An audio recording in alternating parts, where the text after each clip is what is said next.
Hey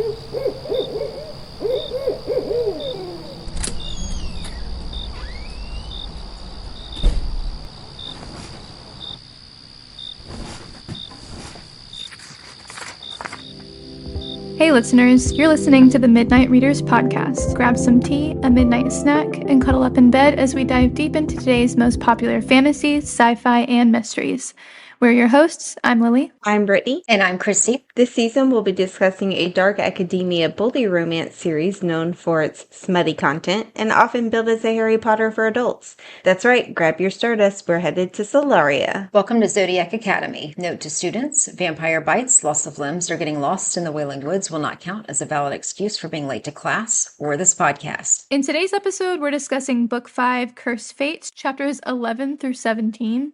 Where we get a glimpse into a little bit more about how Darius and Tory are coming to terms with their new relationship.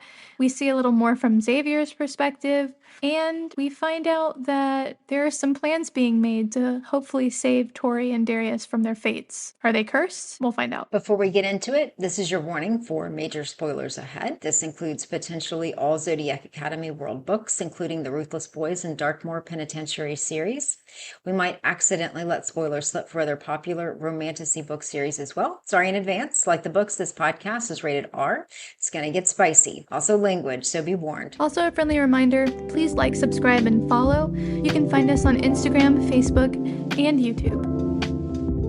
So last time we left with Darcy fending off nymphs with Darius, Orion, and Franny after discovering a dead body with an Astrum tarot card attached. Tory has been given her winnings from the motorcycle race in the form of a key.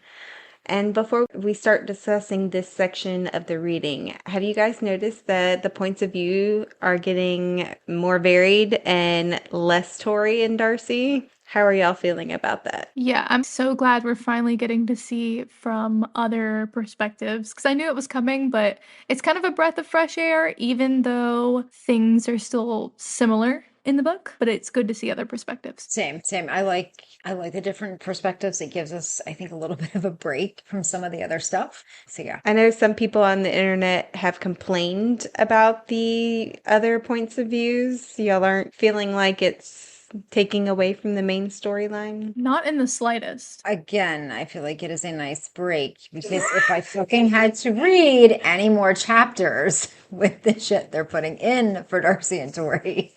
Agreed. I love the different perspectives. I love the different storylines coming together. Mm-hmm. I actually wish we could get a few more from other people. But I love in this section that we have one from Xavier, one from Max, one from Orion, and two from Darcy and Tory. And it is a breath of fresh air. Christy's like, if I have to read anything else from Darcy, I'm gonna fucking murder someone. Pretty much, which makes Orion's a little hard sometimes. Then it's sort of Darcy. But for these people, how would they move the storyline along? Because that's where the action parts seem to happen. That drives the actual plot line. Yeah. I think they're mainly focused on the romance. A lot of people just read these for the romance. I love that we're finally getting some plot. Yeah. But, okay. People. All right. So first we have Xavier's point of view. He's in a really bad situation at home as per usual, and he's finding some release in some various places, like going to the gym, checking himself out, talking to Sophia, which makes him shimmer. I love that we're getting more of Xavier. We all really love Xavier. And I love that we're finally seeing him kind of come into his own a little bit. I mean, even though it is kind of ruined by the end of the chapter, I was really happy that he was coming to terms with who he is and kind of enjoying something that makes him feel proud to be himself, like working out, making him proud of his body, you know what I mean? And then also he says something about being a stallion, and I was like, yeah, I can't take this man seriously. He shifts in the bathroom and stares at himself in the mirror because he is one beautiful stallion. I love it. Yes. Good for him. And I feel like this is the turning point for him, that he's going to start participating more in getting him, not just himself free, but in helping others too. I love it. I cannot wait for that. I hope he is the one that hands the smack down to Lionel. It'll probably be Darius, I get it, but I would love if Xavier just stomped the shit out of him. If a fucking glittery Pegasus beat his ass That to a would be pulp. amazing. Yeah. I know we've talked about this before, but do you think Darius has the absolute right to take down Lionel? The absolute right or the strength? The most right, I guess. The what? The most right. I want to know. I'm asking because by the end of this book, I'm betting you'll have a different answer. As far as who he's hurt the most? Yeah, who has the most right to kill him? Oh, I mean, I don't give a shit. Let's take his ass out, but but yeah, I don't know. Xavier, I feel like is because he's still stuck in the house. He is still stuck in the house. I kind of feel like Darius has a little bit more right to be the one to finish Lionel off, only because one, Darius was taking the beatings for so long, and while Xavier, of course, is going through it, I think it was implied that for a long time Xavier was untouched, and two, Darius is still kind of being controlled by Lionel in so many ways, and he's basically ruined his life. I agree that Xavier has plenty of reason to want to kill Lionel, but I kind of want to see Darius kill him because Darius really needs to fight that demon. Darius is the one that is constantly in and out of the house having to fight with Lionel, you know? Yeah, I can definitely. I thought Xavier was getting beaten at the same time, so he wasn't getting beaten for a long time. It was Darius kind of taking it for him, and then I guess when he left, it took over. Is that Yes, Xavier does say that before he emerged, emerged? he was kind of ignored. like, meh, you're there, you're my spare. And then once he did, he kind of took the brunt of Lionel's anger, except for when Darius was able to step in. And Darius does, like he did for Tory when she called him a flying iguana with a good suit. Yeah. I'd forgotten about that. Though I don't know how Lionel thought he could have gotten away with that, beating a princess. I guess he thought he could dark horse her. He probably figured she was weak enough at that time. Yeah. We see that Xavier has a realization that he's basically living in this house and he's been waiting for someone to save him. Do you think that will urge him to maybe save himself? I was surprised about that because I feel like it's really, well, one, it's a little bit unfair. And two, it's just like, who really is coming to save you besides maybe Darius? Of course, Darius is going to always look out for Xavier, and he's kind of come to depend on that. But I just didn't think of it that way. Like, I would assume that Xavier wouldn't be relying on that. Yeah, I feel like I think maybe he was before because he had leaned on Darius so much. I think that's changing though. I think he's realizing he's going to have to save himself. Do you think he will? Yes. Hell yes. I hope so. Although I could see now, with the way we're going, him and Catalina is the mom? Catalina, yeah. I could see them forming something together, working something together to get themselves out. And I think that would be equally as positive. Oh. Yeah. Can you repeat your question, though? I apologize. Xavier, Darius, and Catalina are all worried about a mysterious accident befalling Xavier before too many questions can arise about him not attending Zodiac or why he got pulled out of high school. Do you think that this might come to play? Is Lionel going to try to make him have an accident? I could see that happening, but I honestly think he's going to escape before anything really bad happens. Hopefully. Yeah, I think there's going to be at least an attempt, something that maybe makes him move a little bit faster and getting him out. Maybe I really want him to go and stay with Sophia. Poor in her dorm room? Yeah, I mean, come on he now. could hide in there. Yeah, but what about Tyler? I mean, Tyler will welcome him. I don't know. What was that? I think Tyler would say, ¿Por qué no las dos? Why not both of us? I mean, he seemed to imply it at some point in this section. That's all I'm That's saying. true. So they would be like a throuple? A power throuple, if you will. A power throuple. All right. Do you think that maybe the accident might have something to do with Mr. Gravebone? if there is Mm, a accident. I don't know. I know that y'all were, I don't know what the right word is, iffy about what Mr. Gravebone was trying to accomplish. It just seems weird that, I mean, you can convince him he's a dragon all you want, but what the hell happens if he's out in a market and is like, grrr, boop, and he's like, Pegasus. Sorry. Oh, that's really funny. Yeah, I mean, it's like, how well can this conversion therapy work? You can convince him all you want in his mind, but it's not going to change anything biologically. Yeah. I mean, conversion therapy doesn't work on gay people either. Right. So, but people still try it. But yeah, what would the point truly be? Maybe Lionel thinks that once Xavier can control himself, he can force him never to shift again and just tell people that he's a dragon. I don't know. That would be really terrible because okay, I feel like if you were to never shift into your order form, some kind of magical backup would happen and it'd like explode. Your power would need an outlet, right? So Yeah. there is something with the Fae. They can't go to they can go to the human world, but it diminishes their magic or whatever.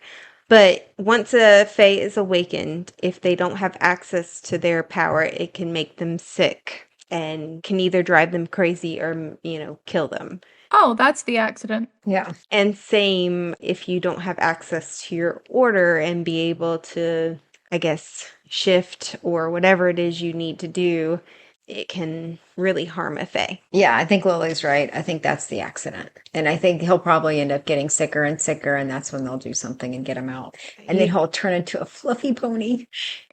You get that information in Darkmoor because they have magical cuffs that takes their magic away. And so every once in a while they have to take them to the order yard so that they can shift. And then they get a magical yard so that they can access their magic so that they don't go crazy. But they only get minimal time in that place. Okay. Good to So- know. I'm glad we have the encyclopedia with us. Not encyclopedia. I probably forgot half of the crap that's been said. But yes, if they don't have access to their magic, they will get sick and potentially die. Clara is throwing a hissy fit because Drusilla, Miguel, and Alejandro haven't brought her something that she's looking for. Lionel's like, meh, I can take over without it. But apparently she thinks it's very important. And then, do you think it's the same thing the nymphs were looking for last chapter? Yeah. Yeah, Christy makes the point in our notes that it's got to be the object that the nymphs were looking for, which further proves that Drusilla, Miguel, Alejandro, whoever, somebody is a fucking nymph. One of you bitches, maybe all of you. I got my eye on you. Well, Drusilla and Alejandro are related. Miguel Uh-huh. is... So either, if y'all are correct, either they're all nymphs, Miguel is a nymph, or Drusilla and Alejandro is a nymph, since they're related. Who's grandmother? We never get her name. I know, but is it Miguel's or is it Drusilla's It's Drusilla's and Alejandro's. mother? So maybe if And it Miguel was- was the nymph, and then because she's the grandmother's not the nymph, she was doing whatever magic to get into the shadow realm. Maybe she, hooked on to her son-in-law. So wait, okay, so Drusilla and Alejandro are the nymphs, and they stole the power from Miguel, and that's why he looks like a fucking corpse. Ooh, that's good. That was not where I was going, but that's better. So, in order to steal power from a Fae, the Fae has to die. He is Well, they dead can and bring him back to reanimated. life. Yeah. Reanimated. Yes. So they used dark magic to necromancy him. Absolutely, they did. That's why that man is a walking corpse. Yeah. Poor Diego, he's seen some shit. Mhm. Oh man, So that's what we think is wrong with him. Who, that's Diego? my guess. Miguel. Oh, yes. Yes. Diego too. I mean, Yes. I think Drusilla has cracked open a cold one. Oh no, oh no.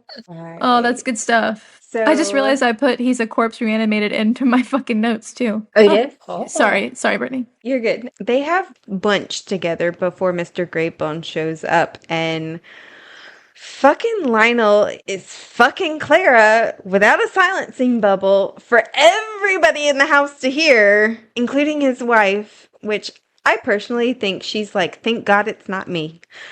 I would be. But Xavier's not having it. And both of her sons have actually stood up for her at this point with Clara.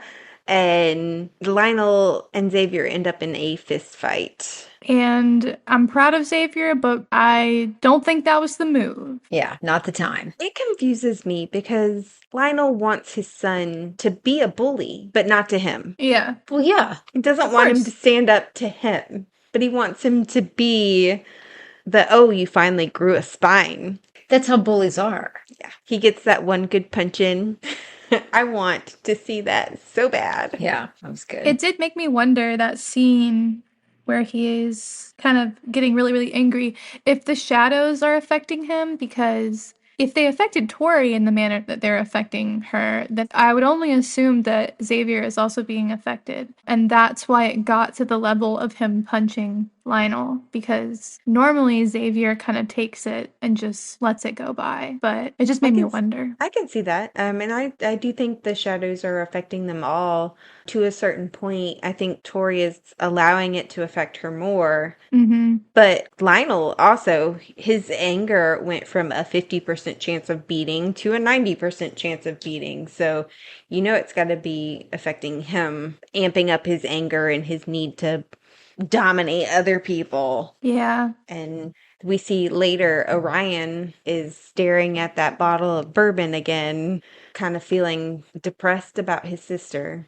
Is that really the shadows, though, or just him being depressed because he was on the bottle before the shadows? I think that On the bottle. I think that it enhances it enhances what was already there. So he may have been feeling depressed and hopeless, but maybe not enough to go back to the bottle. We don't know. Yeah. It could be the shadows that were pushing it even further. He doesn't drink, so at least there's that. Yeah. He does manage to not get in. I mean, he had access to the shadows before they did, so it's possible, because he was doing it with Darius, right? Yes, But was it and in no. him, though? It was not in him. They were accessing dark magic, which allowed the shadows to affect him if he didn't block them out, but they weren't in him all the time. Gotcha. Okay. And speaking of Clara, she goes from cheering and, yay, to sobbing and healing Xavier. Do you think the sobbing one is maybe Clara? No. Or She's fucking nuts. Hence my new nickname for her, Fruit Loops. Fruit Loop. Yeah, I agree. I think she's just batshit crazy. I don't think that there's any of Clara left in there. And if there is, it's not worth saving. Yes, 100% agree. Not at this point. All right. So we go to Tori flying with Gabriel, and Lily, you made an observation about the audiobook. Oh yeah, and I noticed that right off the bat, and we kind of noticed it in the beginning part of the book too, but Tori's voice actor, or the narrator of the audiobook, she's really good at making a slight difference between Tory and Darcy. And Tori always has this kind of edge to her voice that Darcy doesn't have. And I noticed in this book, she just seems to lack that edge. She's doing a really good job of showing that it's Tori. Like, it still sounds like Tori, but she sounds so much sadder. And I was just kind of impressed with the narrator for and for this, and then also Geraldine's performance later. Can we give her a round of applause? Okay. Side note, I played that for Shauna. Oh my She God. loved it. She was like, I have to read this. I don't know if you want to. I don't know about that. But yeah, I played that song for Shauna, and she was like, I love it. Okay. So Tori's been getting up really early, which is new for her, and going on a run, and Darius has been running with her, behind her, and they don't ever talk. And I love that the first one, she runs as fast as she can, so that he's like panting at the end. She is too, but There's something so romantic about him metaphorically and physically chasing her. I was like, can they make this any clearer? I like this too because I felt like this for her was a new addiction, but a good addiction. Yeah. This to me felt like the start of Darius actually trying to be a better person. And we get a conversation with Caleb Oh, in the orb. I love Caleb.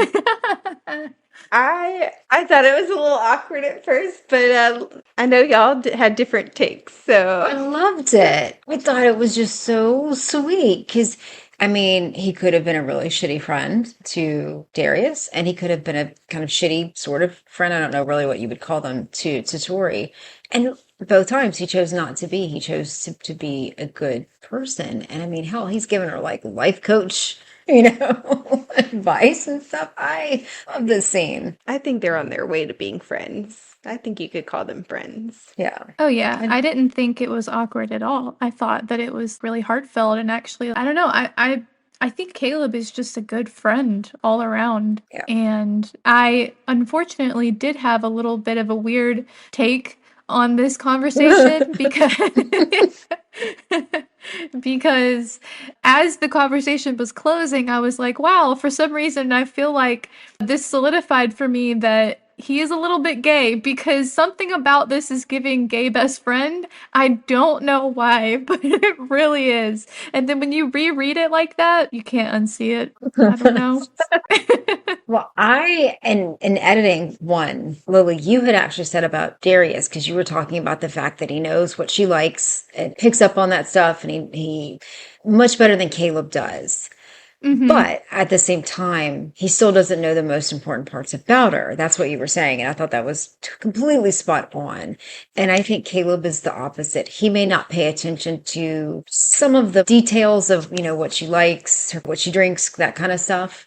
But I think he does pay attention to the emotional part of it and nails that each and every time. The whole Yeah. having her back. There's a big part of me that I wish they had been Elysian mates. I know. Lily's like, son of a bitch, because she wants Caleb and Seth together, but I do. yeah. I love Caleb. He is just one of my favorites. I wouldn't have been upset if they were mates. I still think Caleb is a great guy and they had their fun. I just don't see them as mates. Yeah. Him telling her to tell the stars to fuck off. I want to see that. I want to see her in the middle of a field going, fuck you, bitches. Yes. See, that's what I love about him. Everybody else was nailing her for it. And here comes Caleb, like the friend that you want that's like, you know what? Fuck them all. Who cares? Yeah. I love that. I love him so much. Yeah, he's great. Wait, is this what he says? Is this a little bit of what he says? I know there's a lot of shit that's mysterious. Sorry. Okay, somebody's mic just I just fucking whacked blew it. my ears out. Okay. Sorry. I like how calm Okay. you are about it. I was like, ow. Okay, the fucking stars have a lot to answer for there. I know there's a lot of shit that's mysterious, but some people can go years knowing each other. Yeah, forcing the two of you to answer to fate after a few months filled with pretty spectacular reasons for you to say no was cruel. So true. Yes. want to hug her. And like he points out, some people can go years before knowing that they're mates. We get months. So as Tori says, maybe the stars always wanted this to happen. Maybe they did. Yeah, Yeah. we'll see. Maybe the Vegas are cursed. I'm just saying. Could be. Maybe Darius is just cursed. Darius is having a hard time, yeah. All right. So we get to Tori flying with Gabriel. And I know, Christy, you had a reaction to this. So please take the mic. So I do love their relationship, but I was a little frustrated with how he approached Tori about, and this actually is great coming right from Caleb's, because I felt like the way he approached it at that point, she can't do anything about it. It's done. So we think. And if that's the case, Why would you drive it home? That's like something catastrophic happened to them. And then being like, wow, if you just made this decision, you wouldn't be in this place. And then you're like, well, what the fuck? I can't do anything about it now. Versus Caleb's, fuck the stars. So that's what I'm getting annoyed with, is that constant, everybody she talks to is like, oh, you screwed this up. You can't go back. And one thing that I did note a little bit farther down that I had thought that I was thinking of, because you were saying the ownership part was frustrating for you, with her thinking that. If you really go back and look at it, they have to make a decision so fast. When you look at someone, you do tend to look at maybe their family and things like that. So for her to look at Lionel and Catalina and that ownership, that would be terrifying, to say yes and feel like that you would be owned, because I know we've talked about the fact that you can make decisions after you're not stuck with them, but do you truly think Lionel would allow her to walk away from him? Even if she did, he would beat the shit out of Darius if Darius allowed her to walk away from him and wasn't with him in that sense. I think because it would be an embarrassment. I think that Lionel would immediately try to kill her, but Yeah. I think that he's already planning on killing her. So Yeah. I mean, I'm just saying for her, then in that moment, that was something that ownership part would play into it, is seeing his father and his wife and how that all played out. Because it sounds like she kind of was the same way, that she had other plans before, and then that got derailed with Lionel. And then look what she is now, and oh yeah, Catalina. yeah. So that's what frustrated me. But as I was typing it out, then I was like, unless he knows something, and that he knows they're going to get another chance, and he is preparing her to be open next time when it comes around. So perhaps that may be why. Maybe he saw something, and that's why they had that conversation, in which case I would be okay with that conversation. That's what I would assume, because I don't think he would come to Tory and say, hey, you got to come to terms with the fact that you also took place. You also had some say in how some of this went. I don't think he'd just come to her and tell her that unless he felt it was the right time, especially because he gets those visions and he knows that, or as it seems to be said later on, the stars show him what's important, and the stars say this is going to happen or this is important to him. And so I would think that it was necessary in that moment for her. But I also think that this is exactly what Tory was saying she needed, because right before they have this conversation, she's like, Gabriel's that really awesome friend who will call me out on my bullshit. And I really appreciate that about him, because no one else does that, and we still really like each other. And then he calls her out on her bullshit, and she gets upset about it. And that's totally what would happen if someone did that to me. But I think that's natural for her to be upset, but I do think it is what she needed to hear in that moment. And it sucks, but it's true. Yeah. I agree. I think Gabriel, I couldn't remember his name for a second. Oh my God. I think Gabriel is the type of friend who will sit down and have hard conversations with you, for Tory and Darcy and Orion, for his family. I think, as Lily pointed out, the stars do show him visions of what's important. And he did say, I had a vision of this. And in fact, you're going to punch me and I'm going to step away. Good left hook, by the way, or was it right hook? I don't know. But my thing is, in that she can't change. If I know it's hard to, and maybe it wasn't the right time when you don't look at it that way. But you can't change unless somebody points it out to you. And she just has this tendency to be like, Darius made me go into the shadows. Darius made me do this. Darcy is making me shun her because she won't tell me this. And I get her decision in the divine moment. I do agree. She did not have enough time before being called to that. She didn't have a full understanding. The stars really fucked up in their moment. But at the same time, let me use this as an example. I am not happy at my job. I can't quit. If I could quit, especially after what they did to me. I could tell them all to fuck off and go to hell and burn the place down like I really, really honestly want to. But I need to cut that out.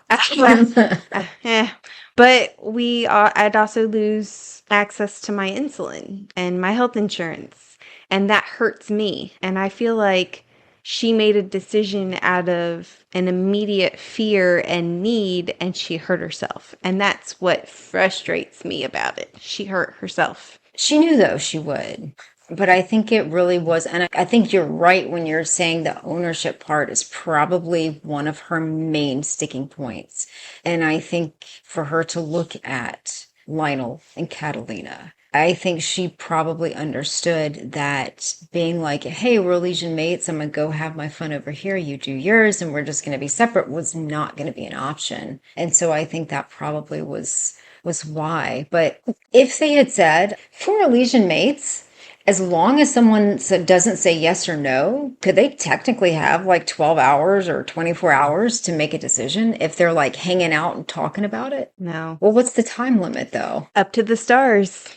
Usually during the Ruthless Boys, it's been minutes as far as it's been portrayed. Okay. I don't know in actuality how long it is because, it's a book and it doesn't say, well, it's been 30 minutes. But it doesn't seem like a very long time. Okay. So there wouldn't have been a chance Darius could have said, listen, let me talk to you for like an hour and okay. I couldn't remember if there was any time limit. It's another fucked up part of it, and how the stars are the ones to really blame here. Yeah, I mean, it is, and I think for Tory, where I'm getting frustrated with that is that how responsive would you be if people were coming to you, telling you the problems that you had instead of asking you, okay, walk me through like what happened and just listening. But I feel like people coming to you about a massive event, like if you had a major thing happen, maybe a car wreck or something, and then you had every single person that was talking to you telling you, wow, if you just made this decision. Yeah. Well, thank you. That does not help me at this point. It's not. But like you said, though, for Gabriel, when I realized like, oh shit, he may be seeing something. So that's why. Then it's not futile. For me, if I did something that, like, say, when I put that note on above my desk, that could have made some people mad. I did it out of spite, and I showed up and I said, Brittany, that's a bad idea. And if it were somebody like Lily or you or Jennifer who came to me and said, look, you're doing this out of spite and you're being petty, and this is not what Lily said to me, but I said it very gently. But I mean, even if like sometimes I need somebody to be blunt with me, otherwise somebody. But what if you had taken it down and for the next 2 weeks, people constantly kept telling you, you shouldn't have done this. This was wrong. You shouldn't have done this. This was wrong. At some point, you're going to go, I got it. Yeah. I don't need to, I definitely get what Christy's saying. I think that she has a point that it's, if you take it from Tori's point of view, can you imagine how infuriating that would be? But I do think it just happened to be that Gabriel had something that she had to hear. It just came after everyone else was like barraging her. Yeah. And to be fair, if I were in Tori's spot, I probably would have went off. It just might have been earlier on somebody I didn't care about. But I feel like this is for the authors. I think it's more of a reaction to them than anything else, because it feels like a lot of it they're just reusing. And instead of giving her room to grow, having her have good conversations with people that still help her recognize those issues that she needs to face, it's just, I don't know. It's frustrating. Yeah.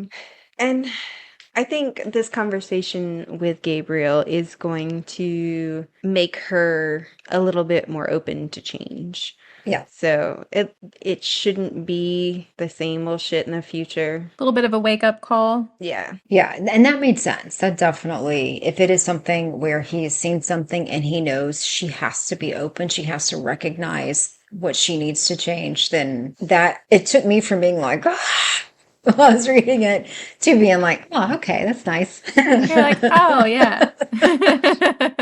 Well, I mean, when you're having a shitty month, Yes, this week was just not the fucking week for this book. Yeah. I was like angry typing at first.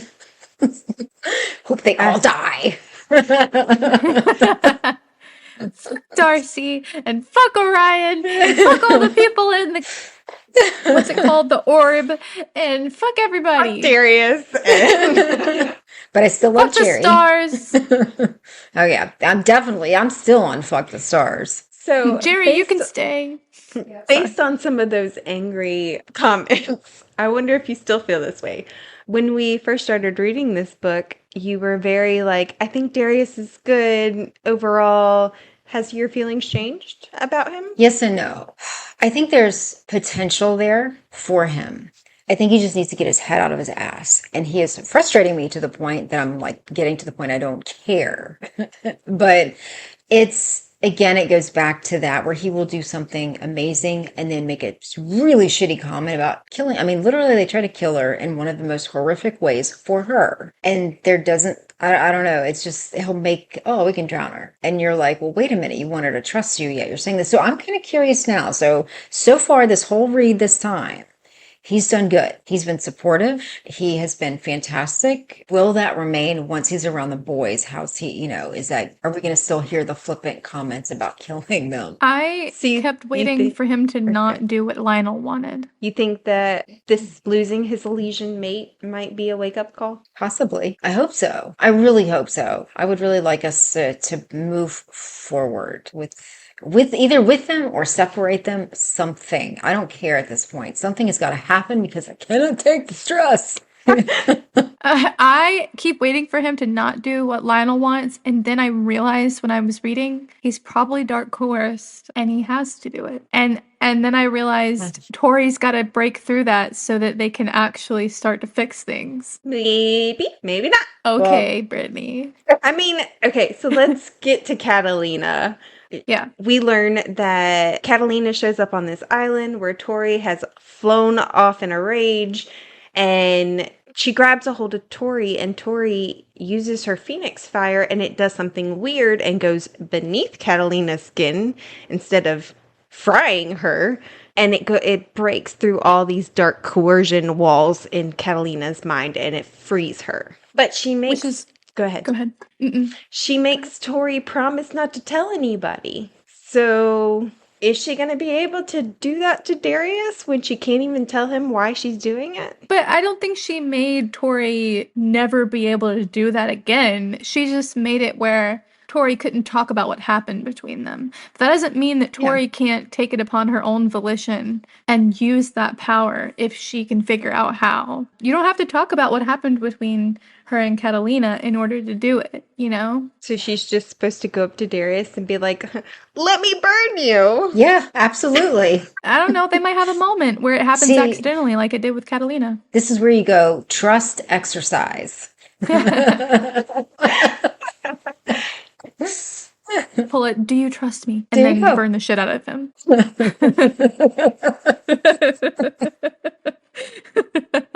Also, I did note that I think Tory's the one who always mentions Catalina's tits. And Orion. And Orion. Yep. Well, it's because she's always shoving him in his face.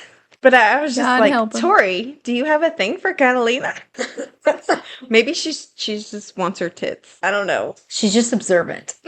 It's funny. But yeah, Catalina was supposed to join the FBI or FIB. FBI. Sorry, I've been reading a police procedural lately. I think I'm gonna like Catalina. I know for Lily, you were a little more like, I don't know about this, but I don't know. I think, hell, who knows? Maybe she's the one that's going to kill Lionel. No, that was my initial reaction. When I first saw her, I was like, what the fuck is she doing here? But as soon as they started having their conversation, I was like, oh, this could be really good. I could see this going well. I think it's really shitty of Lionel to take away her ability to love her children. Yeah. Yeah, God. Or at least her ability to show her kids love. I think that's where it hit me. That in the divine moment, Tory may have been looking at Lionel and maybe somewhere that could have been a marker for that ownership aspect. Because terrifying what he did to her. Think of like where her life, a little bit, yeah, like you said, like Orion, headed in a whole other direction and then just Catalina, completely stolen. sorry, I didn't mean to cut you off. You're good. Catalina, her whole story, just from this interaction with Tory, is completely changed. Like, you see a whole different perspective of it, and you start to rethink every interaction that she's ever had in the book. Did you notice more reading it through a second time with her interactions? I don't know. I mean, yes and no, because I'm reading it the second time. I knew she was coerced, so that Oh. colored my thoughts of her. And she's described every time as plastic perfection, a doll, somebody who's there to look pretty. She doesn't do much per se. Where did we go? There is something that did y'all notice anything that at the party in Orion's point of view?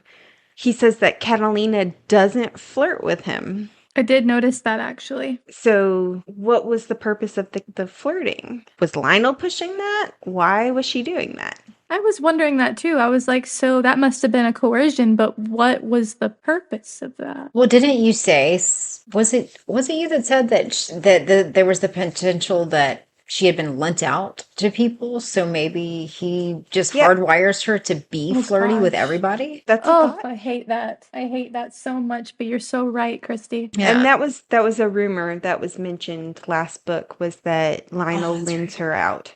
Did y'all notice anything about the compliments that she gives Orion? The same ones over and over? No. No. Oh, I wonder. What is it?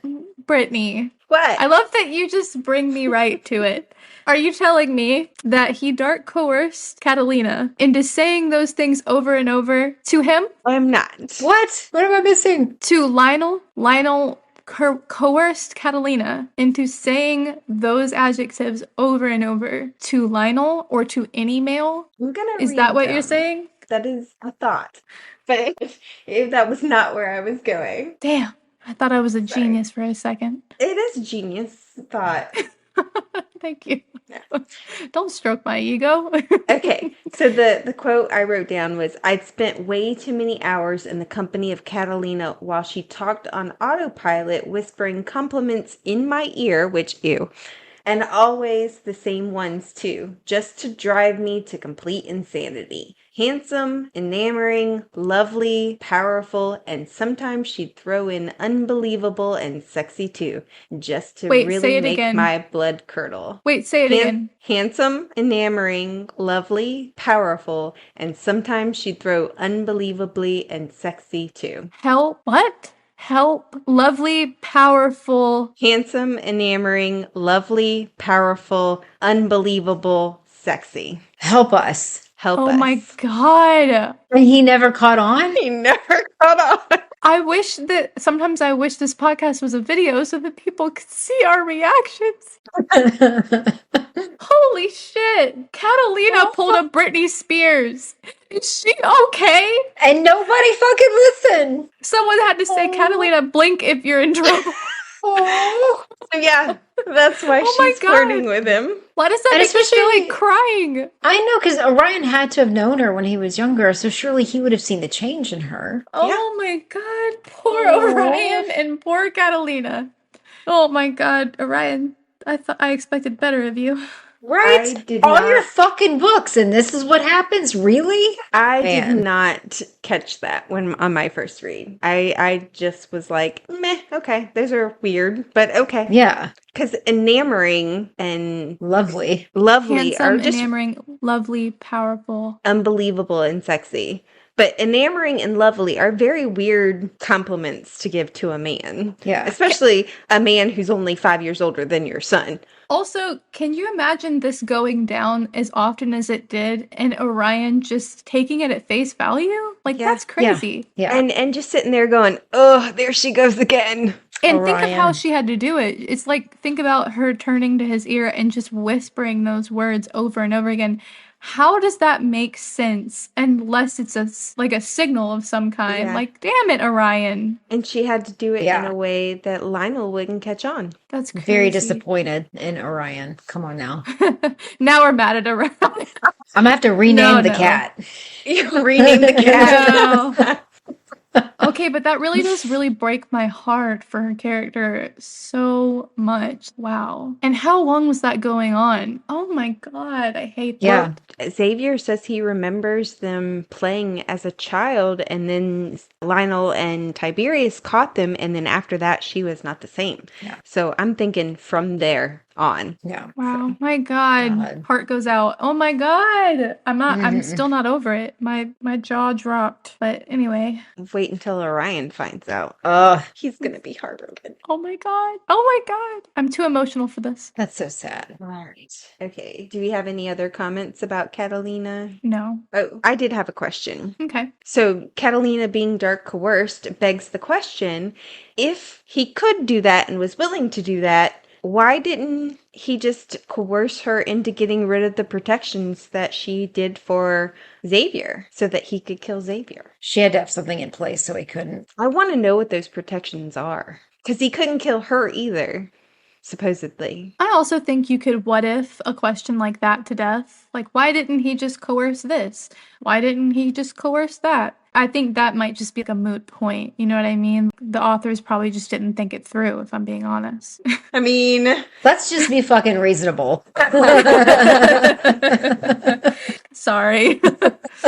And Party making pooper Lily. Catalina, making Catalina a spy for Tory. How do you think this is gonna work out? Beautifully. I mean, Lionel already kicked her out of one meeting. Is she really gonna be able to know much? Know enough, or at least be able to maybe get certain things into place that they need, or think, yeah, I think she's gonna, I think she's going to be of help. I'm looking forward to it. I think so too. And with Xavier kind of doing his work on the side with Darius, I think they're going to figure something out. I wrote, and speaking of stealth, but okay, we can come back to that. At the end of the chapter, Tory says that things feel like they have changed profoundly. Do y'all agree? Yeah, I do. I think that her conversation with Gabriel, like we said, is going to open up some change in Tory. And I think that her finding out about the dark coercion, that her Phoenix fire can kill dark coercion, is a huge deal. Now, later on, I did say that I thought in the notes, I pointed out that I think it's really fucking weird that Phoenix fire can break dark coercion,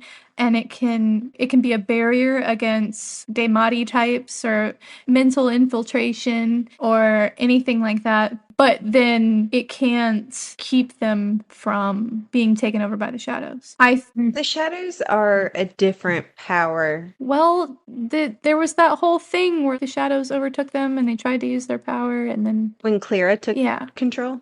Right now, they don't have the best grasp of their Phoenix magic, so maybe it will. Who knows? So Lionel strikes me as the type that would want to know everything about whatever he's fighting, whatever he's doing. I think you give him too much credit. Sorry, go on. Sorry, go on. You don't think he'd be like the evil genius kind of?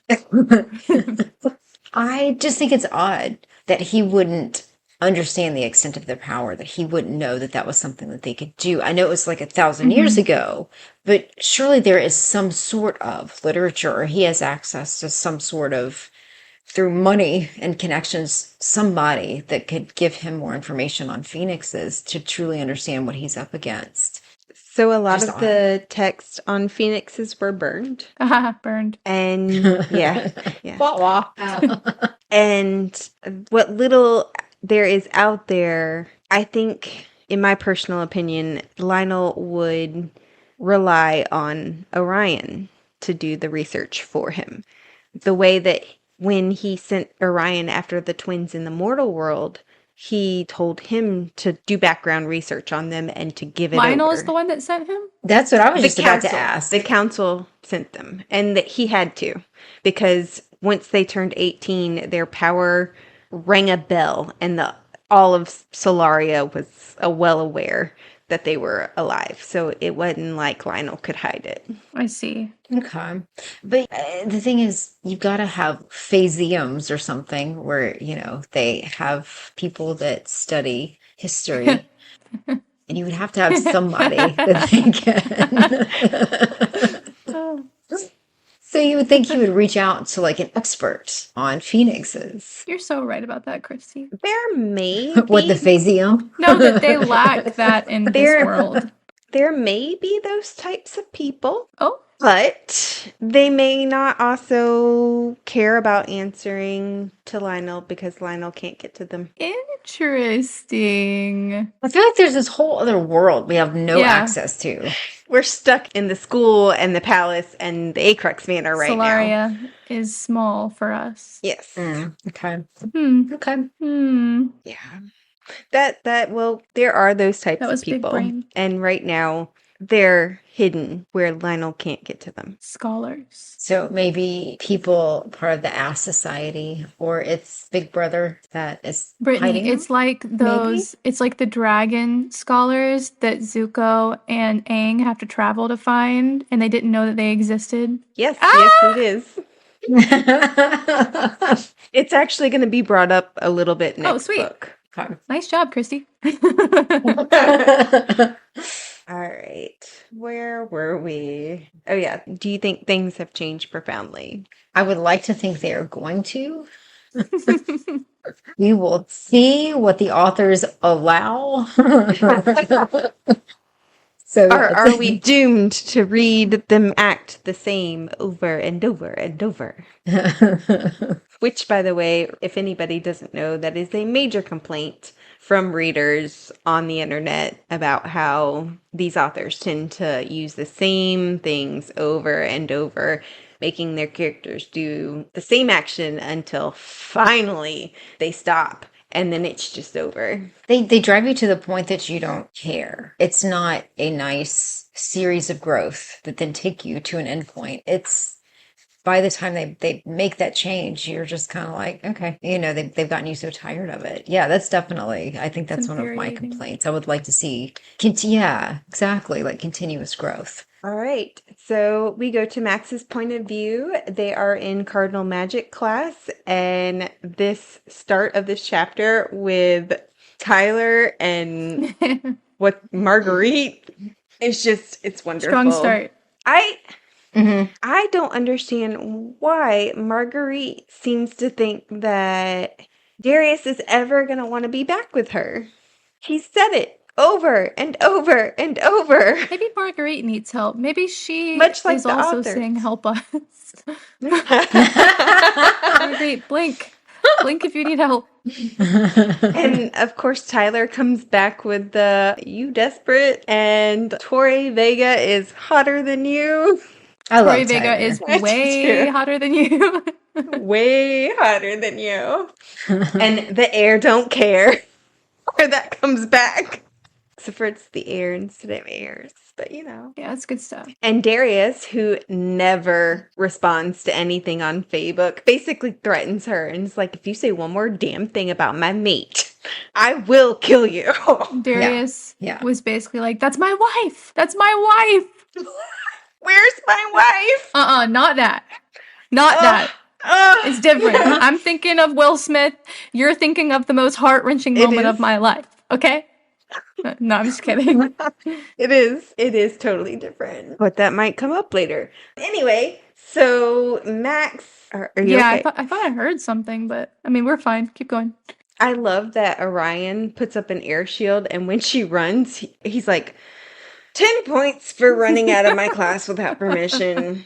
10 more points for running into my air shield without knowing it. And 10 more if you bleed on my floor. That is giving turn to page 394. Very much Snape energy. Yeah. So the boys are talking. Caleb brings up the bike, which they haven't had the guts for. And it seems kind of like he is looking for loopholes, maybe the mechanics of how the stars are keeping them apart, asking him questions. Do you think he's going to find a way around the fact that they can't touch without the ceiling coming down? I think they will. Or lightning striking? I do. I think they'll find a way. Any thoughts on how he might get around it? What if they can't see each other? They just have like a partition in between. They still can't touch each other if there's something in between each other. I mean, have you ever heard of glory holes? But clearly they can be on both sides of a door, because we have that later. You're right. So if they had like air magic or something between them so that they could technically kiss and feel the pressure, but not technically touch in the glory holes. They also can't. I'm sorry. They also can't. They also can't be alone. So Group projects. Can you imagine if Caleb came up to them and was like, I found the solution? And it was like it was like a cutout piece of wood with a hole in the middle. And he was like, this is the solution, guys. Oh man. y'all have to fuck through this board. You can't see each other, and I get to watch. That would still be touching skin to Exactly. skin, though. That's true. I'm talking about an air magic shield that's like a whole body condom. Now we're talking. Now we're getting creative. It would be like Bubble Boy. Oh my god. I mean, how good of a lay would that be? Whatever gets it done. Do you Okay? really want? Yeah. Gotta scratch that itch. Yeah. Oh man. That's so funny. So Mildred fucking Canopus shows up. I swear, if I have to listen to I mean, she does a really good job, but if I have to listen to the narrator go, Shinigans! More I know. God. time, I just want to beat the shit out She of is so her. hateable as Well, a character. I'm reading it. Oh yeah. So I am fucking excited for her. Oh, no. I love Oh, this. no. I am so excited she is here. I am so excited she's in Caleb's house. It's gonna be fun. I hope he gives her hell What makes you? Oh, he is gonna fuck with her. I cannot wait. through a hole. She can't. So you can't see her. I'm pretty sure he would not touch that hole with a 10-foot pole or a Pegasus Oh horn. yeah. I'm pretty sure he would lock her in her room and collapse the hill on itself. Wherever you don't have to look at her. Yeah. So I know how you think this is going to turn out. How do you think this is going to turn out, Lily? With Mildred? Mhm. I don't know. I'm not sure where it's gonna go with her yet, if I'm being honest. I do think they're gonna fuck with her, but I'm not sure how far it's gonna go with her before Darius gives her the boot. I love that Orion at one point says, you know what? I'll fucking marry him in order to stop this marriage from happening. And I believe him. I believe that wholeheartedly. I think Darcy would let it happen. But Tori wants to attend the wedding. Oh my gosh. Ah, man. Any predictions on what shenanigans are going to go down with Mildred? Besides more of tripping her, putting her at the front of the class, stuff like that, I'm not sure yet. Guess who's going to be her best fucking friend? Kylie? Marguerite. Well, Yeah. that makes sense. I bet she uses them, doesn't she? Marguerite? Yeah, they're not going to be like on par with her. I think they're going to be like her gophers. I just think it's funny Her crab that and goyle. Marguerite is sitting here saying, I stepped aside for his bride, but we'll be together again once there's heirs. And then you're going to go befriend his fiance, who is Marguerite atrocious. never said she wasn't a homewrecker. That is true. I didn't think about it that way. But she is atrocious. She is a Yeah. horrible person. Do you really? And she thinks that Darius is into her. Do you really think that Mildred is going to allow him, if she can allow him to anything, to fuck around? And I think that Mildred would kill Marguerite. She would. I think she's just going to use them like gophers. It's not like they're going to be her friends. I think they're going to be more her worker bees, for lack of a better word or words. You think she has enough brain cells to tell people what to do? Mildred, she's so dense. She is. Which that's why I was like, I want Orion to be her liaison. I mean, I think she would be too fucking stupid not to let things slip because she's got that ego on her. Yeah, right. I do love that all the heirs work together to keep Seth trips her up And Orion is also working to keep her away from him, sending Darius out of the room before she can get to him. Honestly, a beautiful moment of them all working together. Yeah. I really enjoyed it. When they all get along and they are working together, it's like magical. I loved it. It's so good to read. I was really pleasantly surprised at how much I liked the heirs in this book, how they rallied together. And here was the part that I was really impressed with was the fact, not just you expect him to take it for Darius and support him, but they also seemed to support Tori too. Yeah. Even for Max saying that it wasn't fair, that she didn't understand the consequences like your Yeah. typical Fae would. I was just really pleasantly surprised. There's that one point in there where Max is like, I hope she's suffering. And then he's like, wait, she is. I know she is. And I feel bad about it. I don't hope she's suffering. I'm sorry. Yeah. Yeah. But yeah. So at the end of this, Orion calls the boys over and they make a star promise to do whatever they can to undo this fate for them. Orion is going to research ways to do it because there haven't been many people who chose the star-crossed life. So he's going to see if he can find a way around it. There has to be a way around it, supposedly. And the boys, they're going to try to get Tori to open up to Darius because if Orion can undo it, then she needs to be willing to say yes.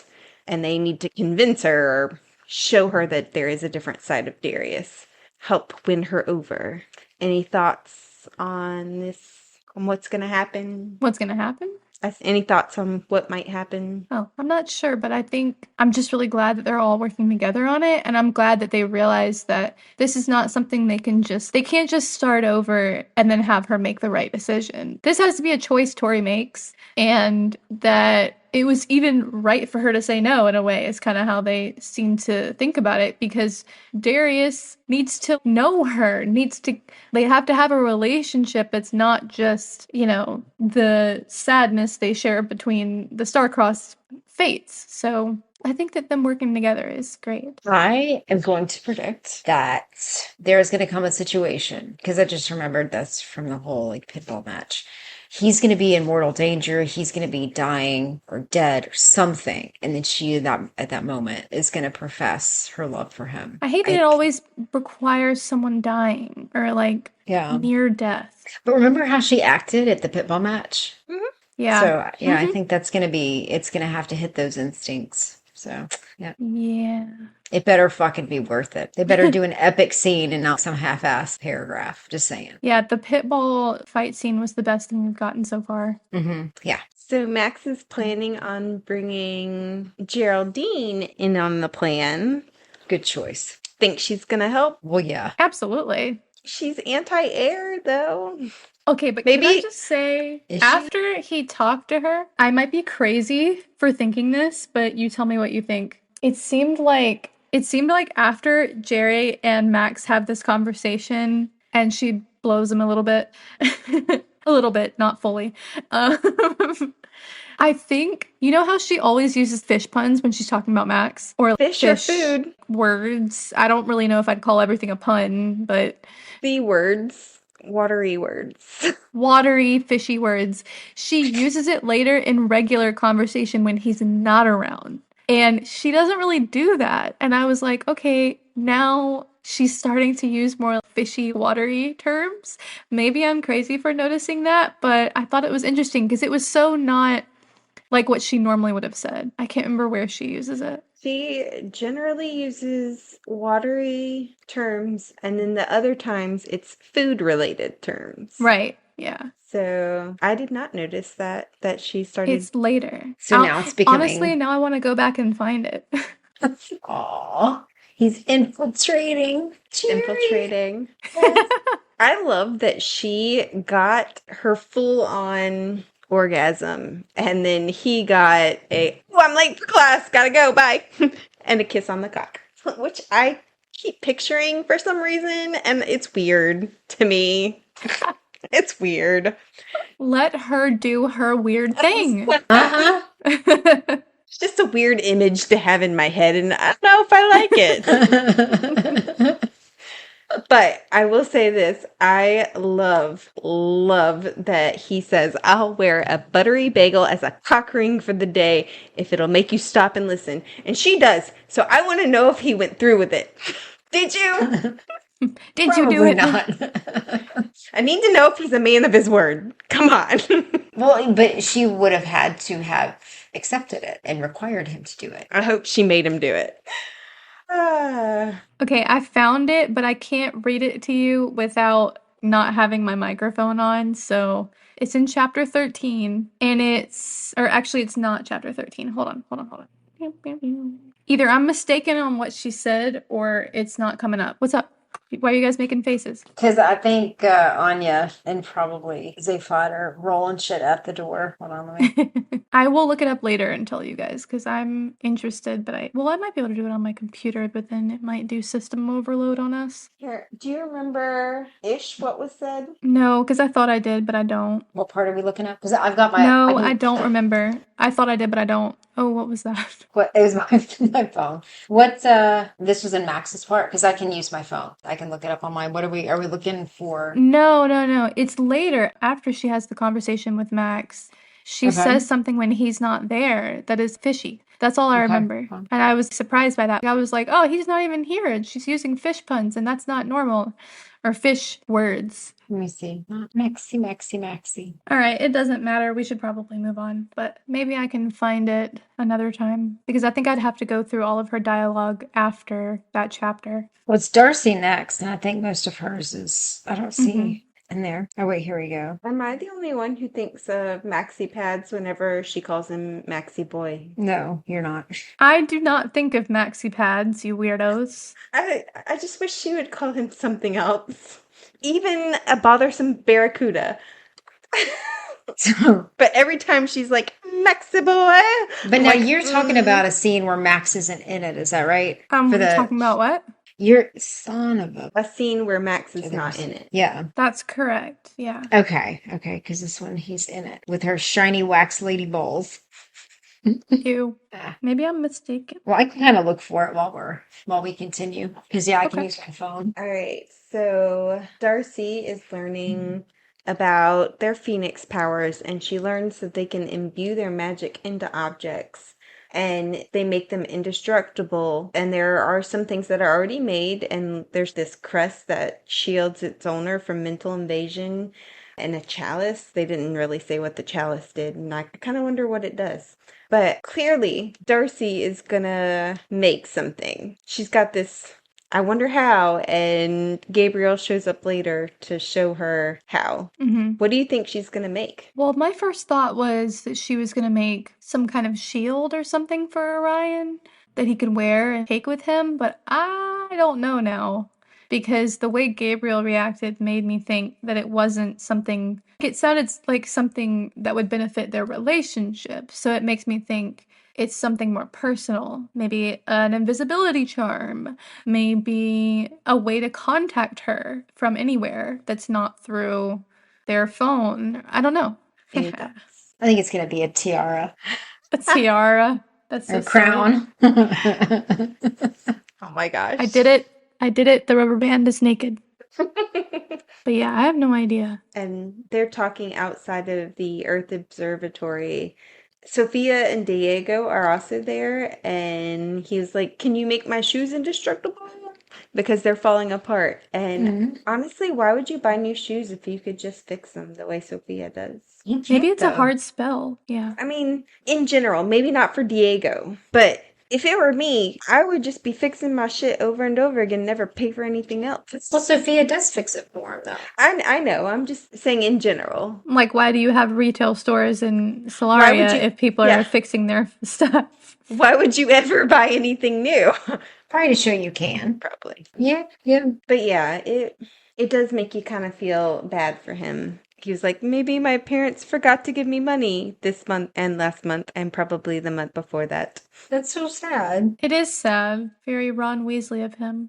In his poor knitted hat that he never takes off. Fucking Diego. At least, I mean, Tyler does offer him a threesome. That's true. And Diego should have taken them up on that, let's be honest. No. Sophia's God, like, can you imagine the chicas? No. No, no. The chicos are in the middle of sex.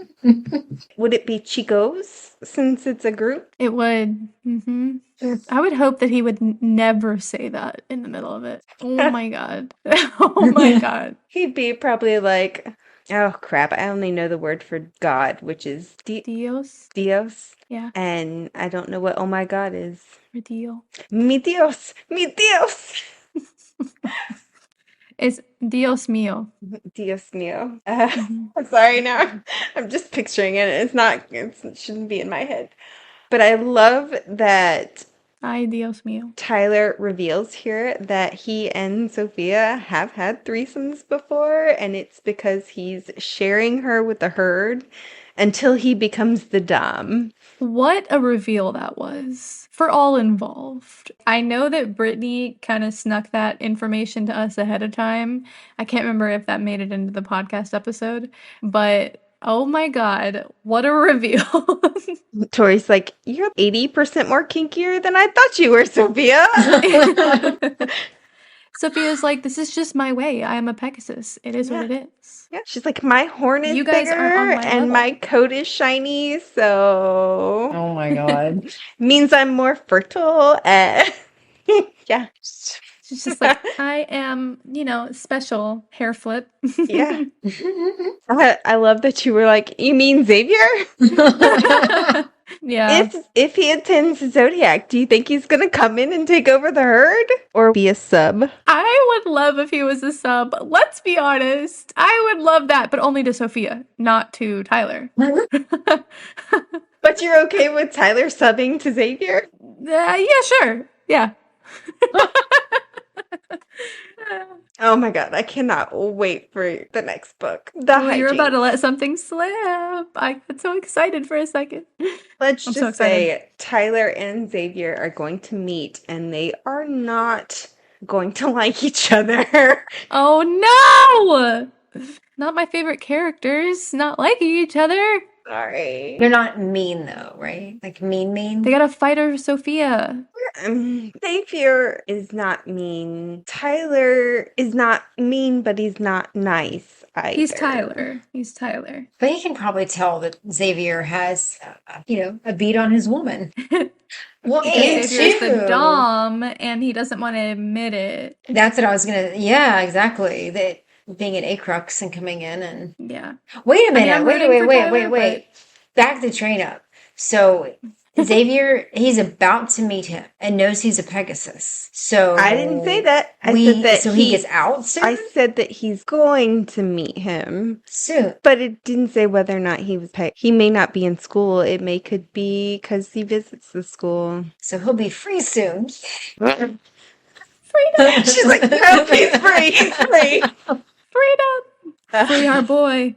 Justice for Xavier. Oh, man. So Professor Zenith really, really irks me. And I know...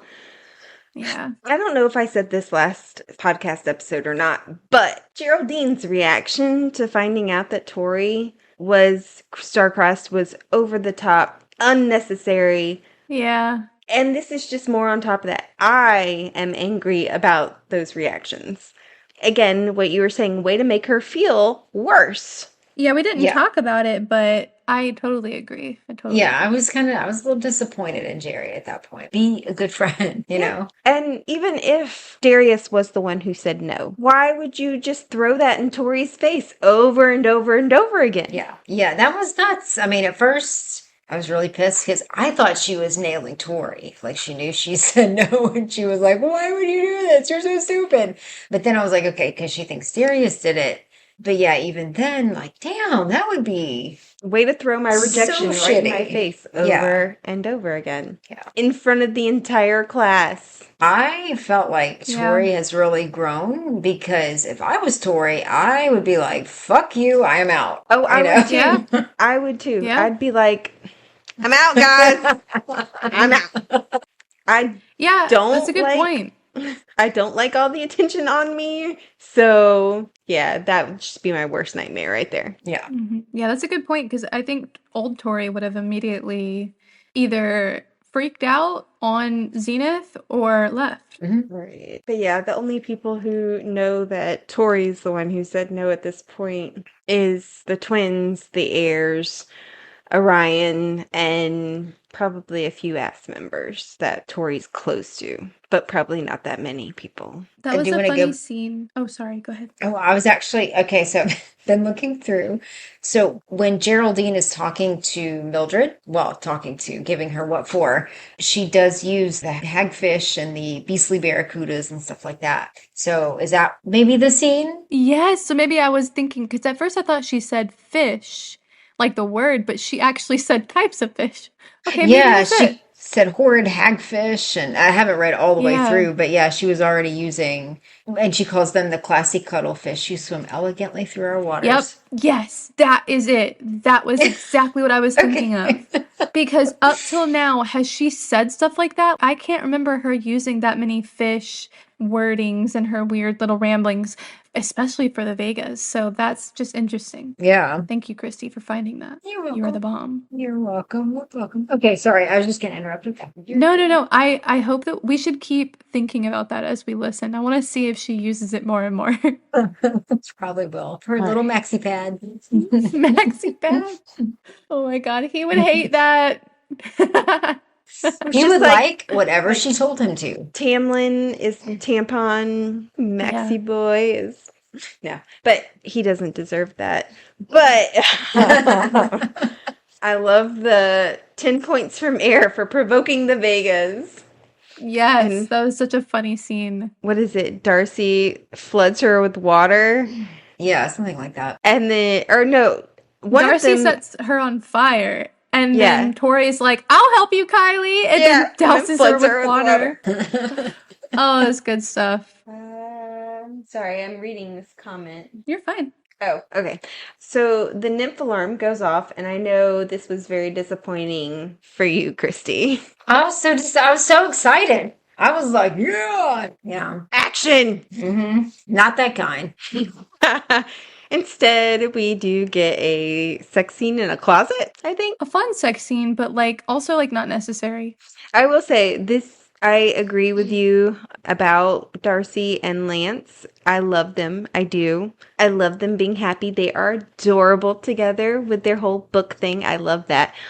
But also, their relationship has stalled, and it's a little boring as a reader. And I'm ready for, well, I'm not really ready, but I'm ready for something to happen. So far, Darcy and Lance have had it pretty easy, I keep waiting for them to comparatively. get caught. When is it gonna happen? I was like, surely this is the moment when they're doing it in a closet or whatever while everyone's freaking out. I thought for sure that was the moment. Yeah. No. So you think it's guaranteed that they're going to get caught? Pretty sure. Yeah, absolutely. Who do you think's going to catch them? Lionel. Washer. Oh God, that's even worse. Oh my God.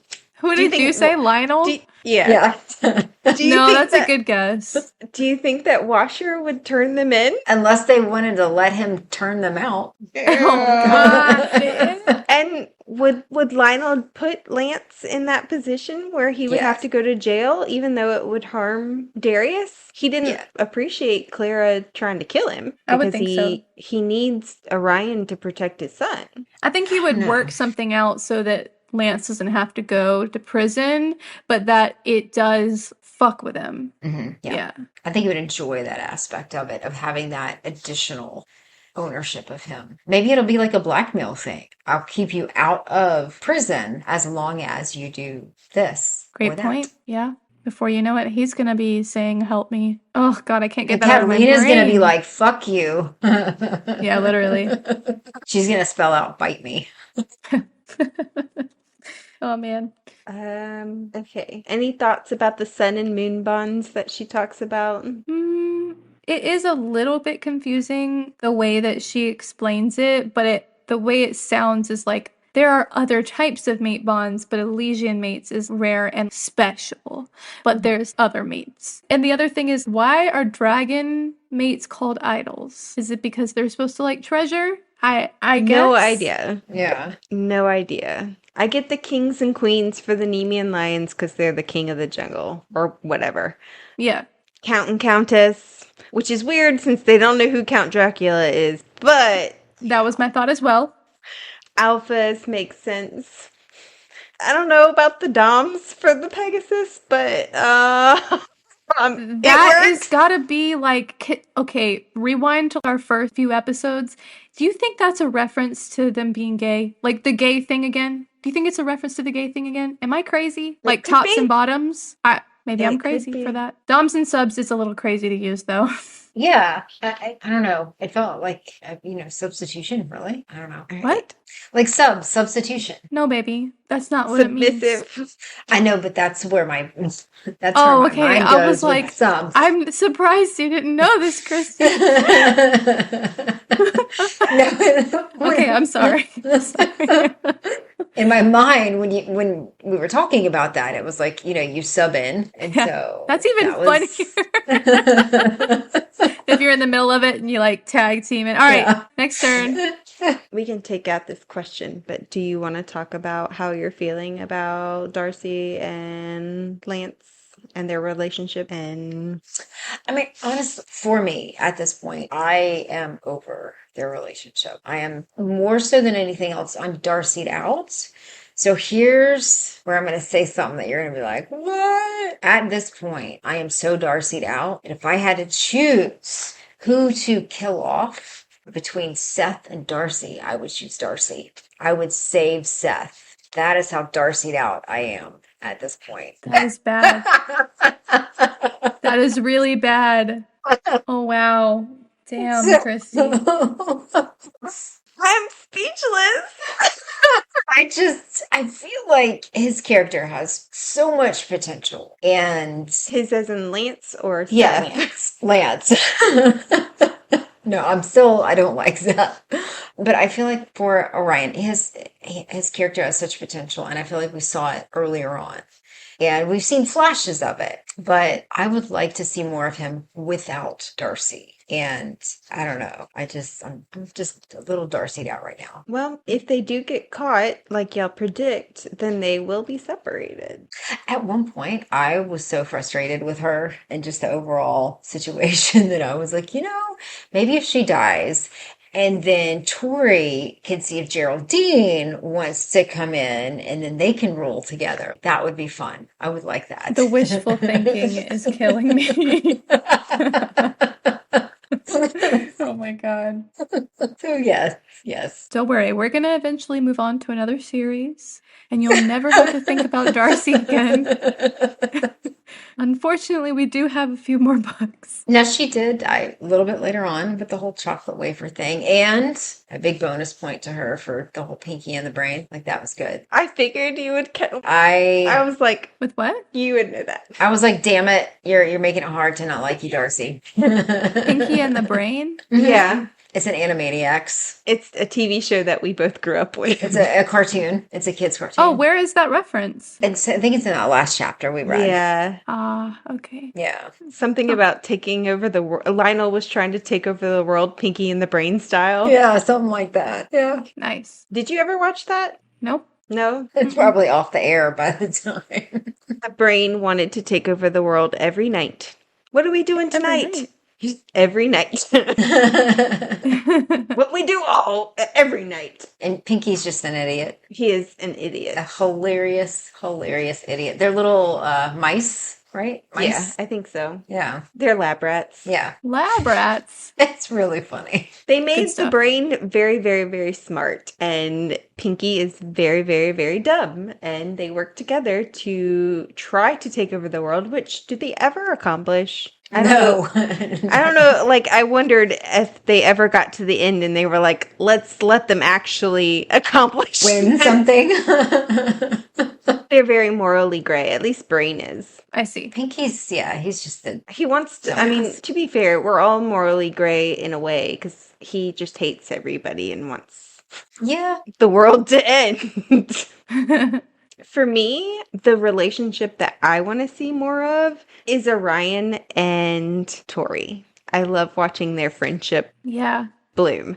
Yeah. I love the connection that they have. And I've said this many times in the past, but I am the type of person that I like to watch people fall in love, and then when it gets to a point, I'm like, okay, move on. Yeah. And for me, Darcy and Lance's relationship has come to that point, and so unless something changes, I tend to skip. But I do love Orion, so it's hard. Yes, I do too. I do too. And I'm kind of the same. I'll start skipping. But now, if they start throwing in some action in there and doing it Akatar style, where they're fighting and bleeding and dying together, well, already dying, but almost dying together, then I love that stuff. And I want to know how Washer isn't fired yet. For real. Right? First of all, I know we're not there yet, but going into the girls' locker room? Excuse me? Let's go there. Let's get there. And the wet handprint to the boob. Lily's like, I know. Let's move on. Yeah, we're almost there. But the wet handprint to the boob, I was just like, I know. no. Mm-mm. what happens if somebody punches him? Well, according He to would be like, oh, Gabriel, I love it rough. yeah. Well, according to Gabriel, they'd get in trouble for attacking a teacher. Yeah. If it's an accident. Yeah. So they go to elemental combat class next, and all the guys are out there with their shirtlessness, and the girls are all looking, and Geraldine's like, it's not fair for them to be distracting.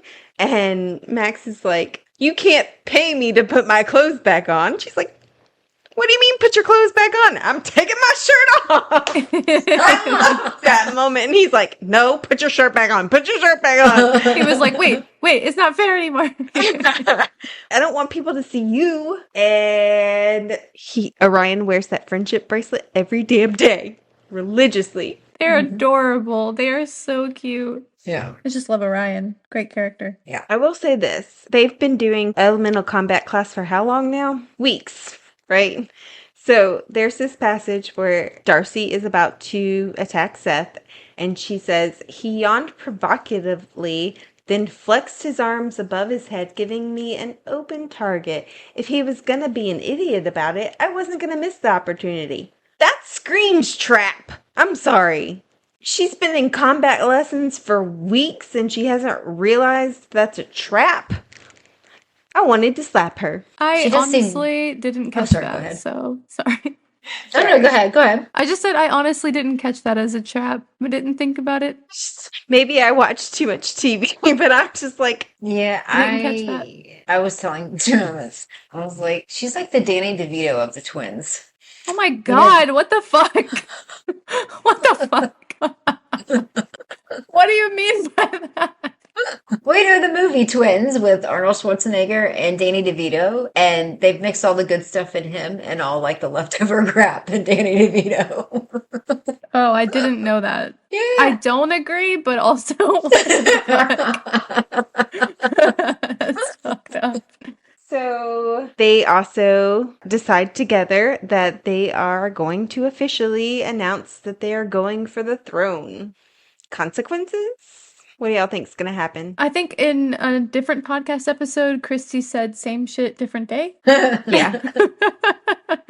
That's what's gonna happen, except tenfold. You don't do you think that Darius is gonna? I honestly, their reaction to it, I was quite pleasantly surprised at that. It was like, all right, now you're stepping up to the plate, challenge accepted, but it seemed more on a respectful. No, well, I didn't- It's not going to be respectful. I mean, Looking at Brent's to face. clarify, I didn't mean that it would be just like the past 4 books. Yeah. But I do think it's going to be even more criticism and challenges and just a lot of bullshit from all angles. You think that Darius is gonna continue, even though he's been doggedly, I don't want to hurt her anymore in combat class and following her and trying to be a new person? You think he'll go back to? I think it's all in how he does it. I think that before, when it was in a way of saying, I will never bow to you, basically, you will never be this kind of thing. That this is, like you were saying, like it's my birthright, it's my whatever. I think that's the problem. But now I think if he goes head to head with Tory, I think she would love that. I think she would respect it. And I think she would be completely fine with him challenging her as long as it's that and not undermining or trying to kill her to get her out of the way, but it's more of a truly who comes out best of the best. I hate when she smiles like that. What? I know. No, all right. So after the announcement, Diego approaches them like an idiot and shares a memory with the group. It sounds like he dives in front of them. It's such a weird scene. Anyway, And Orion's sorry. like, fuck you, Polaris. You're going to get yourself killed. Coming out in the dark after they just announced that they're going to be queens. Come on. Of course, they're expecting an attack. Dumb. And Lily, you've noted this, but Darius and his Duncan, what's up? Yeah, spit it out, Duncan. That shit's funny every time. I to don't me. know if he ever gets Diego's name right. Not once. I wouldn't expect him I to. bet Diego dies in the end, and that's when he finally calls him to go down. And there's like a eulogy, and he's like, Duncan was a really good friend. Yeah. Duncan was a really good friend. Darren, he was there for the girls, and Davis really, really was a good friend. No, I'm actually saying. Yeah, exactly. So he's going to be dying in the end, and Darius will finally use his real name. That's what I'm going to predict that too. He'll finally use his name as he's dying. What would be great is if he had to know his real name for something in the book. Like, he has to have it as like a password. Or, I don't know, at some point, if someone's like, okay, I'll give this to you if you remember my name. And then Darius is just standing there like, is it not David? But do we think he doesn't actually know his real name, or he's just... Is it a microaggression? Yeah, that's what I think. I think he knows. I think he doesn't Really? remember it. Yeah. I don't know. I mean, it's both. It's definitely a microaggression, but he definitely hasn't taken the time to remember it. That's why my it's a God, he microaggression. remembered Marguerite's name. I mean, he did Right? fuck her. So- Even though it was apparently like sticking his dick in a sack of potatoes. Oh a my sack of God, that was potatoes. awesome. Oh. I didn't even come. I was just laughing out loud. And she goes, really? Like, liar? Wait. Damn. What did y'all think about the memory that he shared? A sack of potatoes.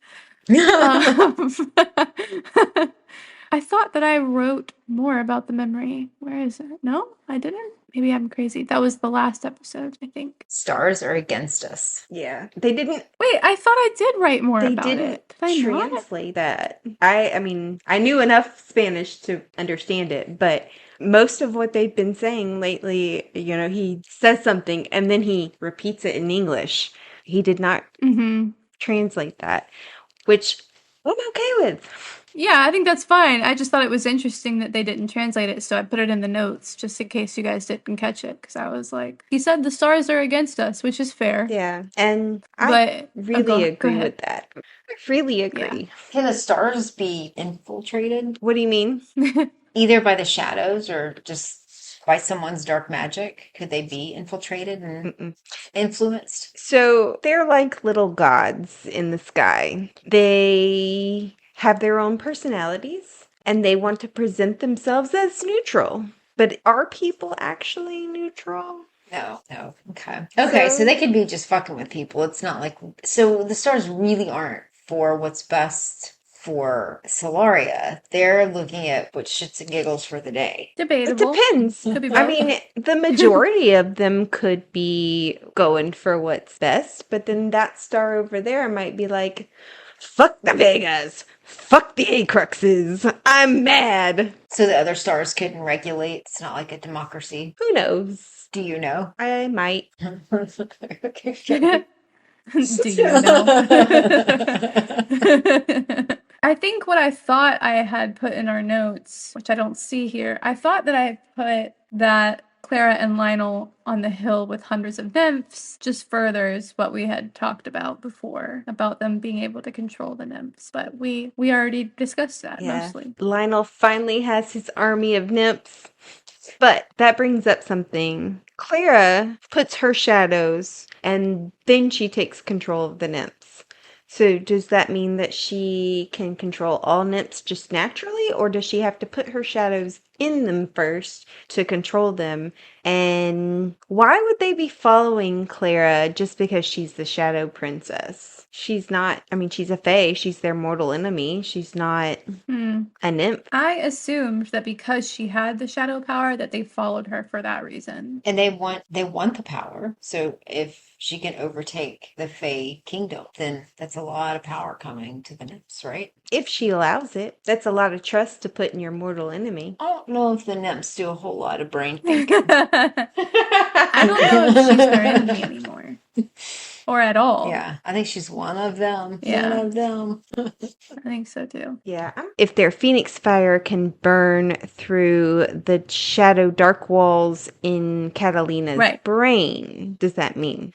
If he's a nymph, which y'all are guessing that he is. Or at least half. They've already shown that they're... I think he's nymph adjacent. Nymph adjacent. They've already shown that their phoenix fire kills nymphs, so... Yeah, so if she tried to undark coerce him, would she just fry his brain? His poor little hat-covered brain. So I did see in here where Is he you did dark coerced? put... Oh, I'm sorry. I don't know. Sorry, Keep go going. ahead. I saw your comment in here. It's above for chapter 11, Xavier. That's where it is. Let me see. Ah, yeah. Yeah, I'm guessing that's your comment there. So Phoenix Fire can burn through coercion. Where is that? In chapter 15 at the very end. Yeah, that's probably what I'm thinking of. Okay. All right. But so that object that Claire's looking for, would it be something that would protect them against Phoenix Fire? Because at this point, couldn't they just wipe out the whole army pretty quick? It depends, because you saw with Tory when she wiped the coercion out of Catalina, it wore her out. She can run out of energy, I guess, for her Phoenix. So if you sent an entire army against her, would she be overwhelmed? If they had a ton of fire around them? I'd still think it would be like you could put the most powerful man ever and send an entire army. They would eventually wear down and become overrun. I would think. I don't know. Yeah, because I know her fire in and of itself is endless, just because it regenerates, because that's what drives hers, right? Yeah, but I mean, I also have the Phoenix Fire. Yeah, it's just like when she used all that energy to clear all the dark coercion out of Catalina, it wears her down like mentally, physically, and there will be a part in the book where she uses her Phoenix Fire to an extent where she can barely stand up, stay awake. Okay. It's endless in a sense, but it's also an energy consumption. The magic might be endless, but it's like body Darius. Isn't. Yeah, like Darius used up all his and turned back into a fae during that pitball fight. Yep. All right. So the girls have been doing some interviews. Tyler's mom is taking care of it. Oh, there's multiple slang terms in this chapter that I was like, they just keep throwing stuff in there that I was kind of surprised about. She says red rag. I think she means red rag. It's a red flag. Like that should be a red flag or something like that. And then she also says something along the lines of, that's a whole different kettle of fish, instead of that's a whole different ballpark. Or like that's a whole nother ballpark, which is again just not very American of them. I've never heard a whole different kettle of fish. Not to beat a dead horse, but me neither. I'll be honest. How many times have I read this and my brain just skipped right on over it, probably because it didn't really understand. Yeah. But yeah. And I feel like for the most part in the context that they're used, they're self-explanatory, but it's just funny if you like notice them. Yeah. I love that Darius showed up for the run still. Mm-hmm. Oh yeah. I was thinking he would, but I was very proud of him for doing it. And I wrote this down because I love it. It's just perfect. But he says, I've always known who you were, Roxy. The only difference is that you've realized it now, too. You're a princess, one of the two most powerful fae in the whole of Solaria. You are always going to challenge me eventually. Just don't start thinking I'll roll over for you because you've decided you like the idea of wearing a crown. Scene. And then they make crowns for themselves. Yeah. See, this was the speech. That's what I wanted. Absolutely. That I challenge agree. totally fine, but that's what I wanted from him. Yeah. Though if he would have said that during the divine moment, then we wouldn't have any book because they'd be happily ever after. So, Yeah. or really not because they still got to fight Lionel. But Yeah, there's other stuff they could have done instead of pissing us off. You know how people always make fun of authors for writing things like he growled? Well, here's one I genuinely don't get. A look of challenge. What does that look like? Am I too autistic for this? Like, literally, what the hell does that look like? I was trying to imagine it in my mind, and all I can think of is like, if somebody tried to look at me that way, I would take it totally differently. I don't know. I've always pictured it as, those looks that we would give each other like a Yeah.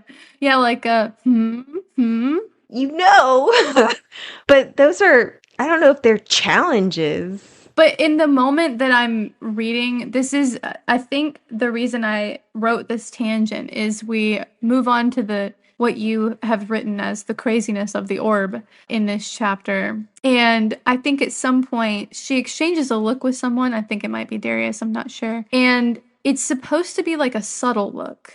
At least it seems to be implied in the story. So it's like she looks at this person and she's like, I noticed that he's not actually looking at me in a bad way. It's actually kind of a look of challenge, like bring it on, kind of. And I cannot imagine what that would look like. I can't imagine the example you gave me as working in that moment. I mean, I've always pictured it that way, but I don't think those looks are a look of challenge now that I think about it. Yeah. So yeah. I don't know. Just one of those book things. Yeah. And people can stop making fun of the whole he growled thing because all they have to do is watch The Witcher. And you can hear it. He growls a lot.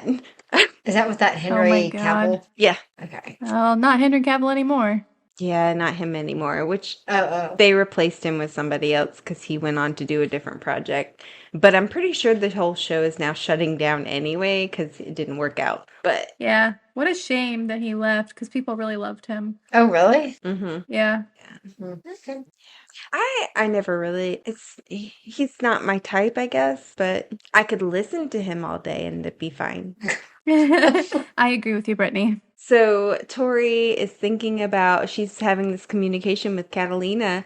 Any thoughts about her? Any feelings changed about her from what y'all originally thought? Now that you see all these, she's basically texting her son's mate just because she's so lonely and is finding any excuse to talk to someone, anyone.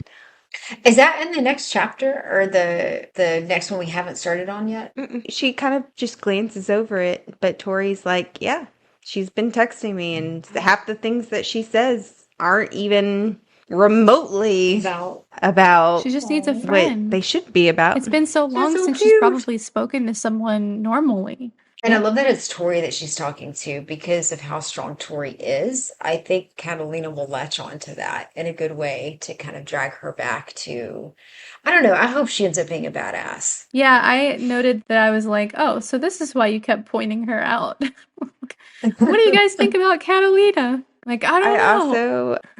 I feel like this may be a little spoilery, but everybody finds someone. I'm just going to say that. So Catalina gets somebody new. Is that Hamish? It's Hamish. It's Hamish. It's gotta be Hamish. So cute. Oh my god. Yeah. Why do you think Hamish? Just seems right. Because you kept talking about his love, and we know it's got to be somebody really good, and she would definitely. She deserves someone like him, and he deserves. And it would somebody that's have gonna to truly be love the him. polar opposite of Lionel, right? Yeah, that's so cute. Just saying. Okay, It's a good thought. Thoughts on Bernice? love her. I fucking love her. Love Bernice. She's just the tits. I love her so much. Sorry, I love that accent. I just love it. Thank you. I love how supportive she is. Yeah. She's like, you know who she is so far. I mean, we don't know a whole lot about her, but she seems like the girl version of Caleb. Very nice. Yeah. Okay. I could see that. If I remember correctly, she's a Minotaur, I think. Does Bernice get someone? She does. I'm interested now. That's crazy that even Bernice gets someone. Yeah, wow. Everybody. That's insane. We can't get a fucking plot to save a life. But everybody gets a love interest. Wildly secondary characters are getting love interests. That's Okay. great. Oh man. If I'm thinking she is who she is. It's been a while since I've read the later books because they're so dark. But if I'm there's another character that I'm pretty sure it's her, but I could be wrong about it. I could be. Well, we won't hold you to it. I hope it's a girl. But I'm pretty sure it's her. It's a girl. I feel like she has good bi or like lesbian vibes. Oh. I thought you were talking about whoever Brittany was talking about. If it wasn't Bernice, it was a girl. Oh. Okay, never mind. Oh, no. I meant I hope her love interest is a girl just for funsies. Oh, yeah. I didn't think about that. Oh, so we were talking about the name for the pairings or whatever. So minotaurs are cows. I'm pretty sure they're Well, cows. they're bulls. Cow? They're supposed to be like bulls. I'm just yeah. like, yeah. Anyway, But they're half bulls. Why are you pointing? Wait, why is this? Why is this important? Why? has calling a girl a cow? Just Oh saying. my gosh. Anyway, so Marguerite goes off on Tori at this cheer off, and she tells her she'll, enjoy wearing the outfit now while you can because you'll never wear it again. I love that Caleb's like, and he's so whiny in the audiobook, like, oh, don't say that. Yeah. It's an important part of our practice. Okay, but And Darius agrees. the Marguerite moment where she has her little hissy fit, I was actually really shocked. Like, I was like, God damn, Marguerite, chill the fuck out. I mean, I was really proud of Darius for coming in again, but I was shocked. I didn't know she had it in her. I will say that rant where she was like, and the only position you have, being on your knees for sucking cock.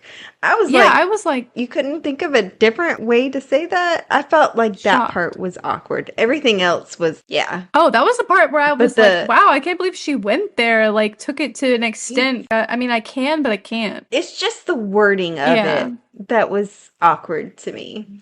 But yeah, I was surprised she went there too. Wait until Mildred starts insulting Tori. Oh, Oh Lord. my God. I'll just, yeah, I can't. Anyway, so yeah, Darius finally tells people, hey, she said no to me. Yeah.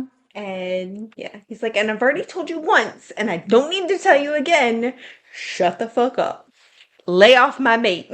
I was Yeah, impressed. I was glad he told her the truth. Mhm. I thought, though, that the dad had dark coerced him to not, or was it just he warned him not to say anything? He dark coerced him not to discuss the plans that they were talking about him taking over the throne. And I think he just assumed that Darius would go along with his plans of Okay. telling everybody That he was the one that said no. that he's the one. Okay. What did y'all think about the routines? Honestly, really hard for me to picture it in my head, but Tori's at the end was very funny. I thought it was fun. I was very happy for her. I liked it too, although I truly did not understand why Tory and Darius didn't do a huge makeout session during Team Twinkle's tryout or their little routine to have the thunder and the rain and the lightning just Oh, and Marguerite would have keeled over dying. Oh, that was so funny. I honestly love that they were talking there. Like, that was just such a funny conversation. Besides the sticking my dick in a sack of potatoes, like, the whole thing was great. that was great. Oh my God. And how about Washer and his, it was a little suggestive. Like, what the fuck? Are you kidding me? Everything you say is a little suggestive. It was for Principal Nova. That was for her to hear. I'm pretty sure she knows what he is. She is what he is. Yeah, probably so. Oh. And how about Caleb and his leaf? We want to go on a hunt? I was surprised he gets about a maybe. that, but cute. Okay. Yeah. See how that goes. We'll see. Yeah. And Tori has such a good time and such a high off of winning the cheerleading thing that she has a really bad crash, which is very indicative of the shadows being like a drug addiction. Mm-hmm. I didn't think of it that way, but you're right. And Darius shows up and pulls her out of the fire through the door. My baby. And they power share through the door. I didn't even know that was possible. Those sweet little babies. I thought you had to touch touch hands. So maybe your thought process of them doing stuff through the door is to make it around the There you go, the Brittany. stars. There you go. Holes and poles. I'm surprised, honestly, that Loopholes. neither one of y'all have thought about. Sorry, Brittany. You're right.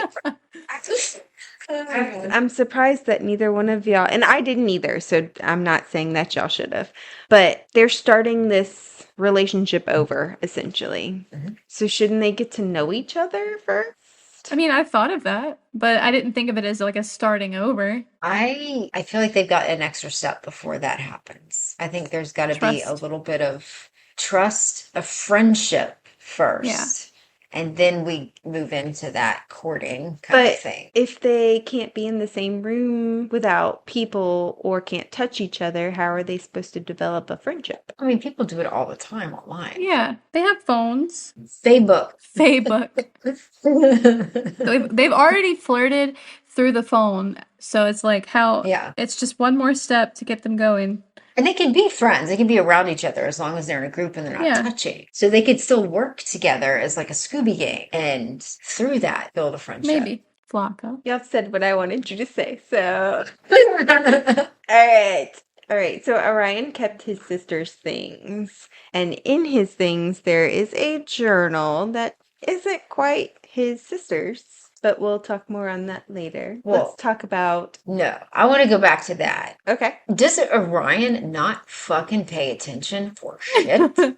So he mistakes Tory for Darcy because he couldn't see her hair. She didn't have the name tag on, so he didn't know it wasn't his girl. And now somehow he confuses his father's journal with his sister's. I'm pretty sure I could tell there's a difference. It's just a journal, and it was with his sister's stuff, and he never opened it. But isn't he reading it at that point? Well, he only opened it when Gabriel showed up and was like, that's not Clara's. Open it. I could see him not opening the journal out of respect for privacy, but you're right that they did make him stupid because he's supposed to be smart and be in love with, knowledge, and then he does all these dumb things.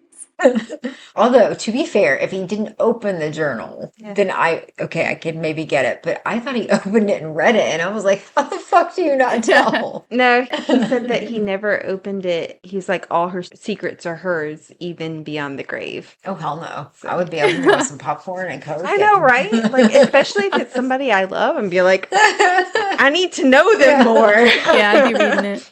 So what did y'all think about the memory that he shared? I said with his father that the way that he and his sister are described, this is like maybe tinfoil hat level of conspiracy, but the way that it's described in the book about him tanning really easily and Clara having freckles and not tanning, I thought that was really interesting because why would they point it out if it wasn't an indicator that Clara and Lance are not full siblings? Maybe she takes after her mom in more ways than maybe looks. That's possible, but I don't remember them saying she has freckles. I don't remember her description, Stella's description. Though she could also be wearing makeup. Yeah, I don't know about that. I just think it's really suspicious, Brittany. I think that's a good thought. I think that's a really good thought. But I didn't catch on to that. Just makes me wonder. Yeah. And I thought the father was really sweet. Yeah, it was very sweet. How did he get married to Stella? Great question. Are they Elysian mates or something? No. Sun mates? Moon mates? The only Elysian mates that we know of so far are Gabriel and his family, Tory and Darius, and Hale and Marissa. Okay. I thought it was so cute Those he are the called only him ones? Lancelot. What'd you say? Mm-hmm. What'd you say? Oh, those are the only ones. The only ones that we know of. Okay. Yeah, I thought that whole scene was really sweet. Yeah. When he said Lancelot, my heart went, oh my god, that's so cute. So the journal is encrypted and it requires a password. Any thoughts on that? Lily thought it was completely unimportant. Okay, I had to get a little bit sarcastic, okay? It made me think of... You never know with these authors. It made me think of the guy that they were investigating in the last section, or when Lance, Darius, and Darcy all went to kill the nymphs, or take out the nymphs. the nymphs were investigating Azriel's friend's house. And that guy was some kind of researcher or some kind of scientist, I don't remember. But he was doing some kind of research, or he had some kind of object that was important. And immediately I thought of that whenever it came to the journal being locked. Yeah, I think that's a good theory. But any thoughts on what the password is going to be? Lancelot, of course. My wife sucks. My wife sucks.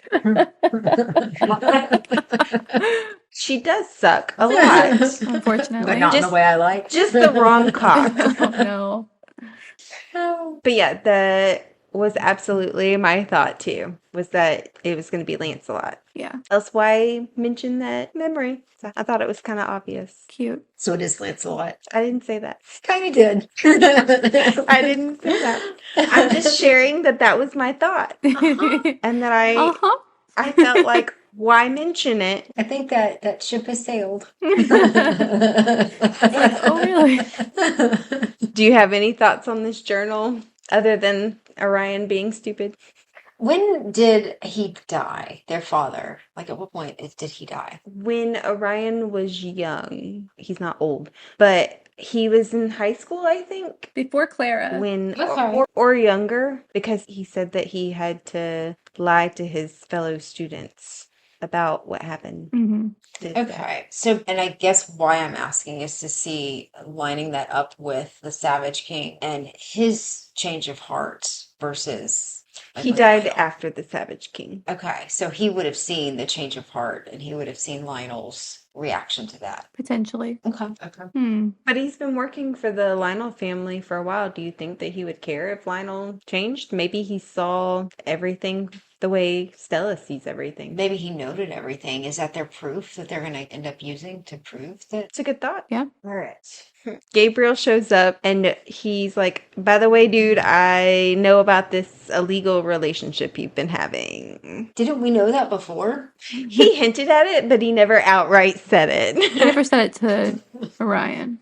Yeah. And I don't know why I wrote fucking Jenkins, but also fucking Jenkins. We wrote it at the top. I wrote it like 3 times. Just had to the thing double about down. The thing about the pickles really gets to me because I hate pickles and I swear I would not eat Chick-fil-A for the longest time because I could taste the damn pickles on because they marinate their chicken in pickle juice.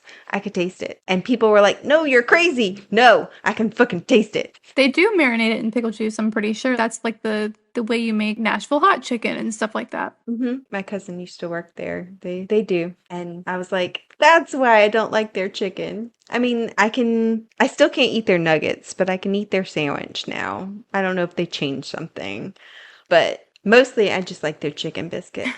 Off on that, that pickle tangent. I can't stand people to mismake my food. It frustrates me. Well, especially when it's on purpose. Mm-hmm. Yeah. I would throw. Why doesn't he throw the pickles in his face and be like, clean it up?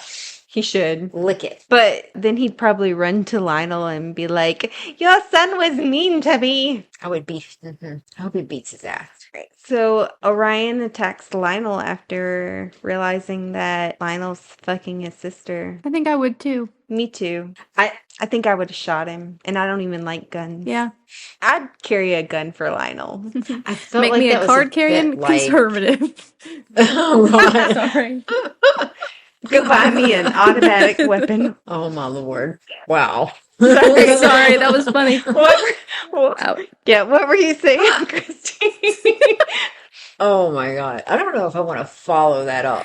I'm on something tonight. Don't ignore me. Ignore me. Oh, share. No, I was just saying it was a bit like Xavier, though, when he attacked Lionel. It was like, oh, okay, wrong time, Yeah.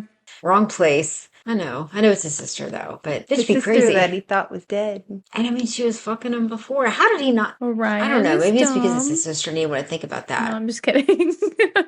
But I mean, he knows how the bond works. Yeah. With he and Yeah, but Darius like and- he points out, he doesn't fuck Darius. He thinks about it, but he doesn't do it. Yeah, but this is Lionel. Yeah. Oh, that's so gross. Yeah. So there's a party to announce that Clara is back officially, and fucking Mildred is there, and a bunch of other ick people. But we finally get to meet Dante. What'd you think? Dante Escura. Okay, we have to point out to Christy that he has the mafia boss voice. They call it He Fatalian. does. Oh, like But the Italian. gravelly. Ma, ma, ma. It's not really an Italian accent. They call it Fatalian, but it's not. It's like New Jersey Italian. He's the head of the Escura gang, basically. Love that. He's one of the gang members. I figured. I felt bad in some ways, but I also thought it was a little bit funny with the kids. Yeah. I wrote that down. Orion notes that Dante is really family oriented, and he is. Everything is about family. Because he's a mafia boss. For him. Because he's a mafia boss. So these are these not his kids? I know he was That's supposed what to I give said. sperm, right? That's what I But said. did he somehow fake it? And these are not his Yep. kids. Oh, Yeah. okay. And that's why he's like, "Psh, If they were not his mine." kids, he would have remembered their names at least. Yeah. And these are the Storm Dragon kids, right? Yeah. They are the Supposedly. potential Storm Yeah. Dragon kids that Lionel blackmailed him into giving his sperm to Juniper. And if one of them doesn't emerge as a Storm Dragon, then his friend has to stay in Darkmoor Penitentiary for his full sentence. Oh my Unless God, they they're gonna kill emerge Lionel as first. donkeys, aren't they? Unless they kill... No, actually, since it's a death bond, it will outlast Lionel. Oh, shit. Yeah. But there will be some way they can. Gotta be, right? The wording of it is that he cannot be pardoned, his sentence can't be shortened, and he can't be released. He could be exonerated. I think that falls under the... Because he is guilty of the crime. He's just not... It's not a Darkmoor Penitentiary crime. So... But... There is a way around it, I think. He could die and come back to life, maybe. He could... I don't know. But that's unimportant. Unrelated. Yeah, that's the Darkmoor Penitentiary. He could escape. Escape. Oh, there you go. Although nobody's ever escaped from Darkmoor Penitentiary before. Of course. Ever. Before now. Until Sirius Black came along. No, I'm just kidding. I mean... It is like that. Maybe. He is a lion. Oh, perfect. And somebody who shifts into a wolf comes in to save him. What? You don't say. I know these authors. You think I don't know these authors? We also forgot to mention that whenever Clara is like, "Where is my items? Like, where are my lost items?" That's just like Bellatrix. It's like, "Where's my sword? Where's my chalice?" That, Harry has at that point. But it's just like, I know these authors. I've clocked them. I know their game. I will say this. They are not looking for a sword or a Chalice. goblet. Oh yeah, goblet. Yeah. Okay. Oh, I just saw it, Lily, where you had already made that connection. What? That you didn't think that they were his kids. Yeah, I had made the note. Yeah. But yeah. I mean, maybe they are, maybe they aren't. Who knows? No, I think you're right. I think after noting that how family oriented he is. It makes you wonder. Yeah. Poor friend in jail, though. Yeah. But it still gave him. Is he still in jail? Mm-hmm. Okay, so when the dragon emerged, then the guy would get out. It's a long time. He's been in jail, I believe, for about 5 years now. Dang. There was another thing that was noted was that Dante is required to send jars of lightning to Lionel every month. Oh, yeah. But how do you jar lightning? That is never explained. Okay. But Very those carefully. jars of lightning will become important later Okay. in a horrific way. They're using it to reanimate a corpse. Miguel. It's Miguel. Oh, God. Oop, there he goes. All they need to do is just find Xaden and Violet. They don't need a storm You're so dragon. right. They just need Xaden and Violet to get it on several times a night. Spoiler. Oh my God. Yeah. Okay, so Darcy wakes up with Orion the next day. Shocking. Sorry. Hater. Gabriel, yeah. Gabriel shows up and is like, well, he didn't have to leave, but since I want to talk to you in private, good thing. tells her that she needs to get Stardust from Darius before breakfast because he's going to have a bad day. And I can understand why. That kiss was horrible. I would have a bad day. Yeah. But we finally get introduced. I loved because one of the episodes that we had, I was like, but waiting for the other weirdly named clubs. And Lily, you were like, there are others? Finally, we get the others. One of the others. So Mildred starts the heirs officially ruling everybody's society, which is a dumbass fucking name, by the way. Yes, it is. Would you rather be a whore or an ass? I'd rather be an ass. Not just without the meaning behind them. If you were just knew it was an ass club or a whore club. Ass. Based on the full name, the Ass Club, for sure. See, I would both choose ass. Oh, yeah. Like, Geraldine was smart with it, you know? I can't wait for y'all to get the other one. Oh, God. Next book. God. Oh, but yeah, there's some like Geraldine starts naming things. So in one of the novellas, you do learn that King's Hollow is actually an acronym that a Gruss made in the past. It stands for people's names, so it's not anything super funny. But I was like, that's long. The ideas that he came up with beforehand are all like this. All of them. Oh my God. And so when Geraldine starts naming stuff in the future. There's a long history of it. Yep. And I love this song. I love the audiobook does such a good job of singing it. I had to share it with y'all even before we even got to this point. It was so great. When I say I was aghast, as soon as I played the song, I was like, no fucking way the narrator went so fucking hard on this. I cannot listen to it without going, away, away, away. That actually helped having heard it, because I don't think it would have had the same effect if I'd have just read it. Yeah. So that was What good. a crazy It's song. great. I love it. That song is going to come up later. And Oh I cannot wait to see Geraldine just wipe the floor with Mildred? Millie. Yeah, I hope she takes it as her personal assignment to kick Mildred's ass. Mm-hmm. So Mildred does get a nickname from Geraldine, I believe. Want to hear what it is? Yes. Mildredful. Ah, Real that's dreadful. beautiful. Okay. That's wonderful. Now I just needed to punch her. Yeah. I want the Yeah. physical violence here. I believe you will enjoy the next section of our I reading. really fucking Okay. hope so. I think it could be the section after. Okay. I could be wrong. That's okay. I'll wait.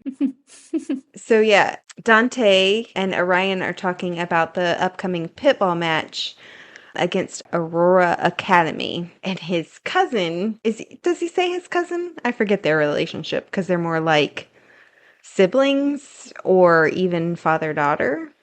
But we are going to be introduced to Rosa or Rosalie Escura. Okay, more Twilight references. Yeah, though she is definitely not that one. All right. Thoughts on our predictions? She's a werewolf. Seth? Predictions for you just said Seth, as in Rosalie and Seth will be together? No, that's Caleb's job. I think Caleb would be the side piece. No, Rosalie would be the side piece. No, Rosalie would be his mate, and then Caleb would be his side piece. His little moon muffin. Nope. Moon muffin.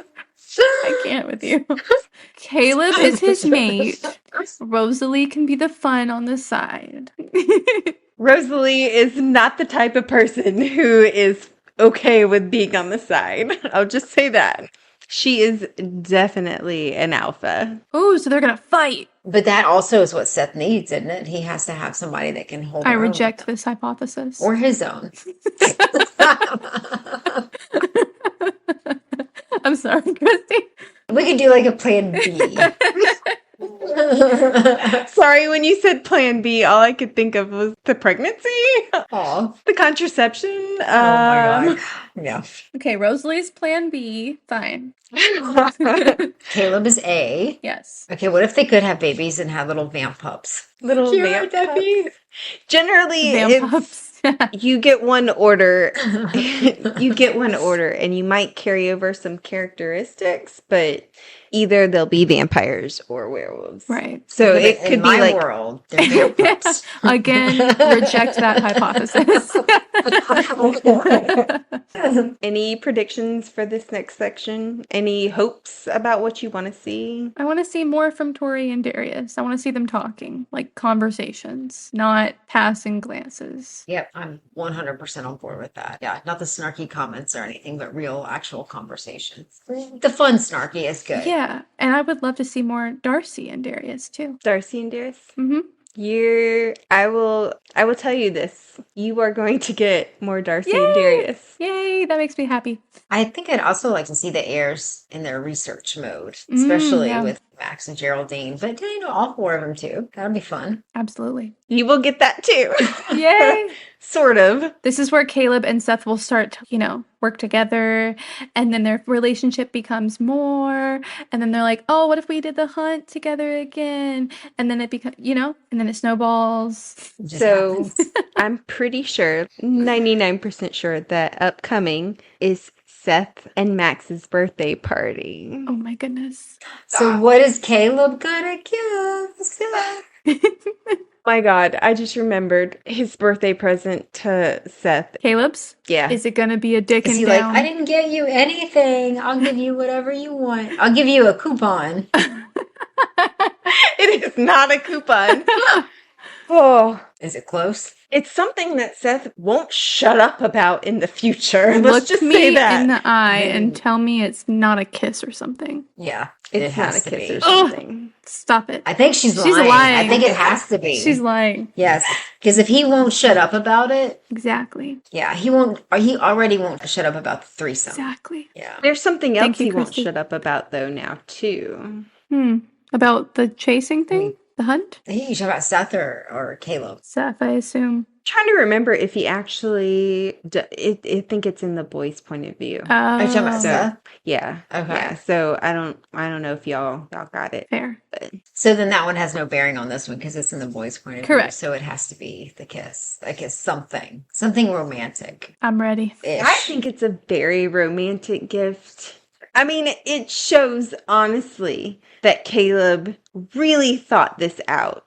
And really, the way he did not know Tory, really knows Seth. Oh, you don't say he knows his mate? That's crazy. I would not have guessed that. You mean his best friend? You mean his mate? No. I am His sticking best with friend? this. But that's funny. She's I'm fighting excited. a little too hard. I think you might be onto something. I'm just saying. I will say this. When I left off, there was no relationship there for either of them. I told you Seth gets the miscommunication. He's pining for someone, but Neither of them have an ending by the Yeah. time you're done reading. nope. Nope. No way. Nope. End the episode here. I do not like that. They both have people that they're interested in, but Nope. Well, they might just have an epic ending together, They better. and they're saving it for the last book. They fucking better. That's all I'm gonna say. I mean, if Bernice gets somebody, we told them they're spoilers. Okay. All right, we'll end things there. We hope that you have enjoyed the show. Next episode, we'll be discussing Book 5, Cursed Fates, chapters 18 through 30. New episodes drop every week, hopefully. Please remember to like, subscribe, and follow us on social media. That like and follow are super important for us to continue to bring you new episodes each week. So please do so. Thank you for listening to the Midnight Raiders podcast. We'll see you next week. happy reading, listeners. Don't stay up too late.